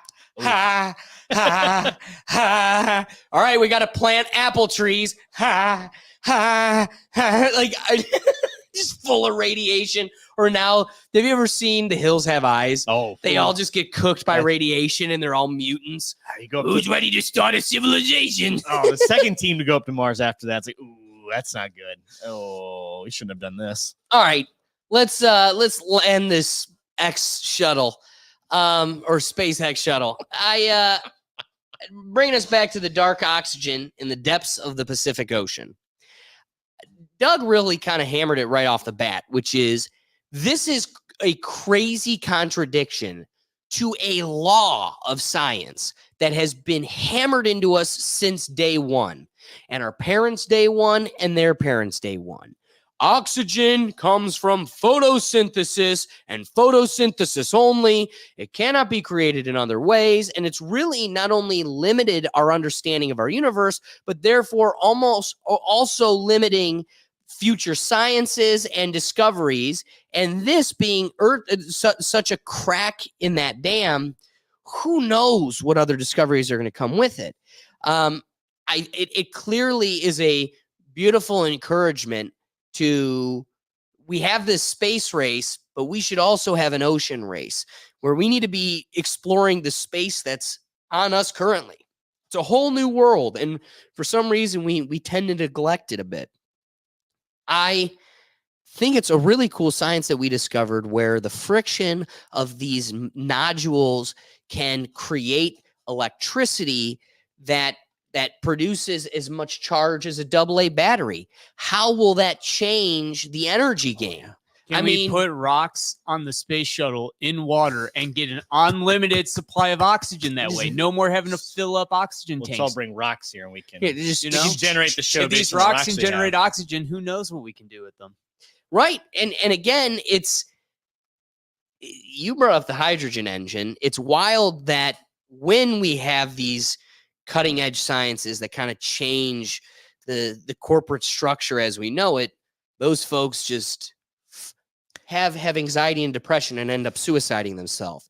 So it's just funny that we're thankful that these scientists were able to make their publication before someone at BlackRock or a Clinton friend like got to them and took them out before they could release it. So now I'm even more curious as somebody that went to the Middle East and was interviewing these corporate CEOs, inquiring about economies built on oil, how are you going to evolve in the modern world and how will that impact your economy?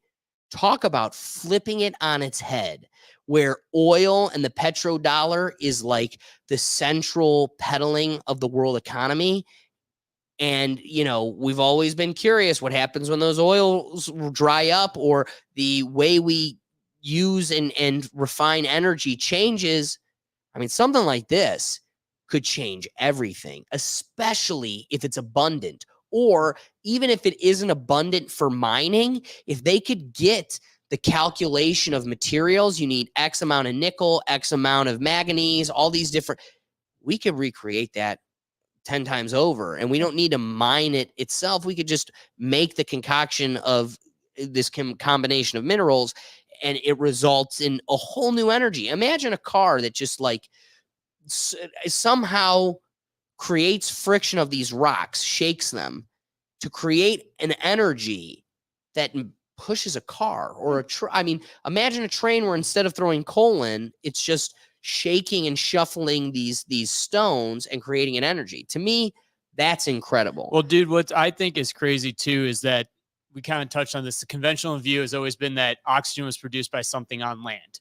And so like something else the article talks about is like, if this process is happening on our planet, could it be right? Could it be helping to generate oxygen habitats on ocean worlds such as like Europa, providing the opportunity for life to exist? Like now that we know that oxygen can be produced this way, I mean, this could be happening in other ways on other planets too. It's a different way of looking for life now on other planets. I forgot about that point. That's a huge point too. Yeah. Before we get to your wrapping thoughts, Silent, what do you got for us? Wrap it up for us. As I said before, I think this is going to be very, very exciting. This is a brand new kind of realm of science here that we're going to continue to learn more about as time goes on and as more scientists and more companies do research and send things out there. And I think this is like kind of a reminder of how much of our Earth is still untapped and unexplored, and how much more research and development we need to push ourselves as humans to further humanity. And this is part of it. Like these kind of discoveries usually are like life-changing. Like this is going to be written in the history books. Like today we figured out a way that makes oxygen without plants, which is, as Doug said earlier, like it's something our entire lives, like we've only been taught that, oh, oxygen comes from plants, that's it, there's no other sources of oxygen on this earth. And I think this is very important. Obviously there's going to be a lot of controversy with these things, because like I said, a lot of people don't like the whole sending out teams to explore the earth, we should leave the earth untapped, like we should leave Mother Nature to its own rhythm and whatever. But I disagree with that. I think this is part of what moves us forward. Like look at what oil did to us, right? Like before the discovery of oil, where we were, and after the discovery of oil, and how we created fuels and energy from it. And I think this is going to be very, very exciting decade for sure for science, especially with discoveries like this. I agree. I love it. I love it. David, wrapping thoughts for us. Oh, absolutely. Let me land this shuttle here for us. The shuttle, I like there's that. There's something you resonated with me on how we should spend more time down below versus up in the up in space, because there's a bit more to learn. And I really do agree with that. I think there's just based on this specific discovery in itself, there's a lot more. There's really a lot we don't know about what goes on that base level of the Earth, but also tying it up to back into space. The first thing I thought about when I read this story was how we could, if we're able to replicate this, and we're able to replicate this with minerals, we don't need to, if we're going to terraform a planet, or if we're going to really try to go after and really colonize another planet, this could be an opportunity for us to create that oxygen and another way of doing things other than plant and organic life forms. That's just something we haven't been able to observe in another planet yet. It's all been just kind of rocks and storms, I guess, some gaseous planets. Here's an opportunity for us now that we understand that, or at least know the mechanism exists It's kind of like the guy that ran the first 4-minute mile. No one ever did it until that one guy did it, and then all of a sudden everyone can do it. Right. You know, your sister, your dad could probably do it. And all of a sudden, do we just unlock that ability to be able to go, oh, this is how we do it. This is all it takes. Okay, we can do that on another planet. We can do that somewhere else. Yeah. And does this, and then there's a bit of like a climate change angle to this as well. Yeah. So they're saying like, well, how much CO2 we're throwing out there? Yeah, do we even need trees anymore now? Well, that's a hot Bill take. Gates says no. That's Bill a hot Gates take. says it's a futile effort to be planting trees because he's so smart, and those that do are dumb. But His words. but Google are it. we? But is this another opportunity for us to create a little bit more oxygen to help? Either I don't want to say playing God, but doing something a little bit different to help curb some of the negative effects of climate change. I absolutely see that coming down the road. So I'm excited. This is pretty cool. Even though they should have went with photosynthesis versus dark oxygen, but I think it carries the point either way. But And dark we're- oxygen sounds so like mysterious. Right. like- ominous. And It's oxygen in the ominous. dark is Yeah. exactly what It's is. exactly And- what it is. it and works. it's such it shakes the bedrock literally and figuratively of It does, yeah. everything we understood Yeah. of this science. What more can we learn by just discovering, just kind of continuing to pull that thread? Right. I think there's some exciting things here Yeah. coming down the future. Can't wait to see. Yeah. Dougie, wrapping thoughts? What I last said about like how this could mean life on other planets, that was kind of my rapping thought. But I mean, I think it's pretty cool. I mean, everything we learned in school was wrong. I want to go to Mr. Young and all those other teachers we had and be like, you were wrong. You told us this was it. You're wrong. So that all being said, guys, we appreciate you giving us your time. First, let's send off Silent. Can you bring him in? Silent, tell the folks where they can find you. I'm live every single day at kick.com/silentdestroyer. Thank you guys so much for having me. This was a great, fun episode. I had a blast. Love it. Love it. Guys, we go live every Tuesday at 7 p.m., so be sure to join us. Brian, even though he ditched me, we also have a Sunday show where we go live at 9 a.m. Wake up, have a cup of coffee with us. This is our, palate cleanser. Get away from the chaos and the politics of it all and just sit back and enjoy some funny internet videos and get a break from it all. But we also have all sorts of content coming at you from the podcast itself, our live shows, and all the other content. So if you're looking for one central place to find it, you can find it at our website at www.rethinktankpodcast.com. The last thing I want to end on is to remind you that the whole purpose of the live show is to get you involved. So I want to thank everybody that joined us live, dove into the comments, and added a little bit perspective to the dialogue, because that's what we want. Keep us humble, keep us honest, and sit there and give us some additional perspective. But otherwise, guys, like I said, we go live every Tuesday at 7 p.m., and we look forward to catching you at the next one. Guys, enjoy your evening. Peace.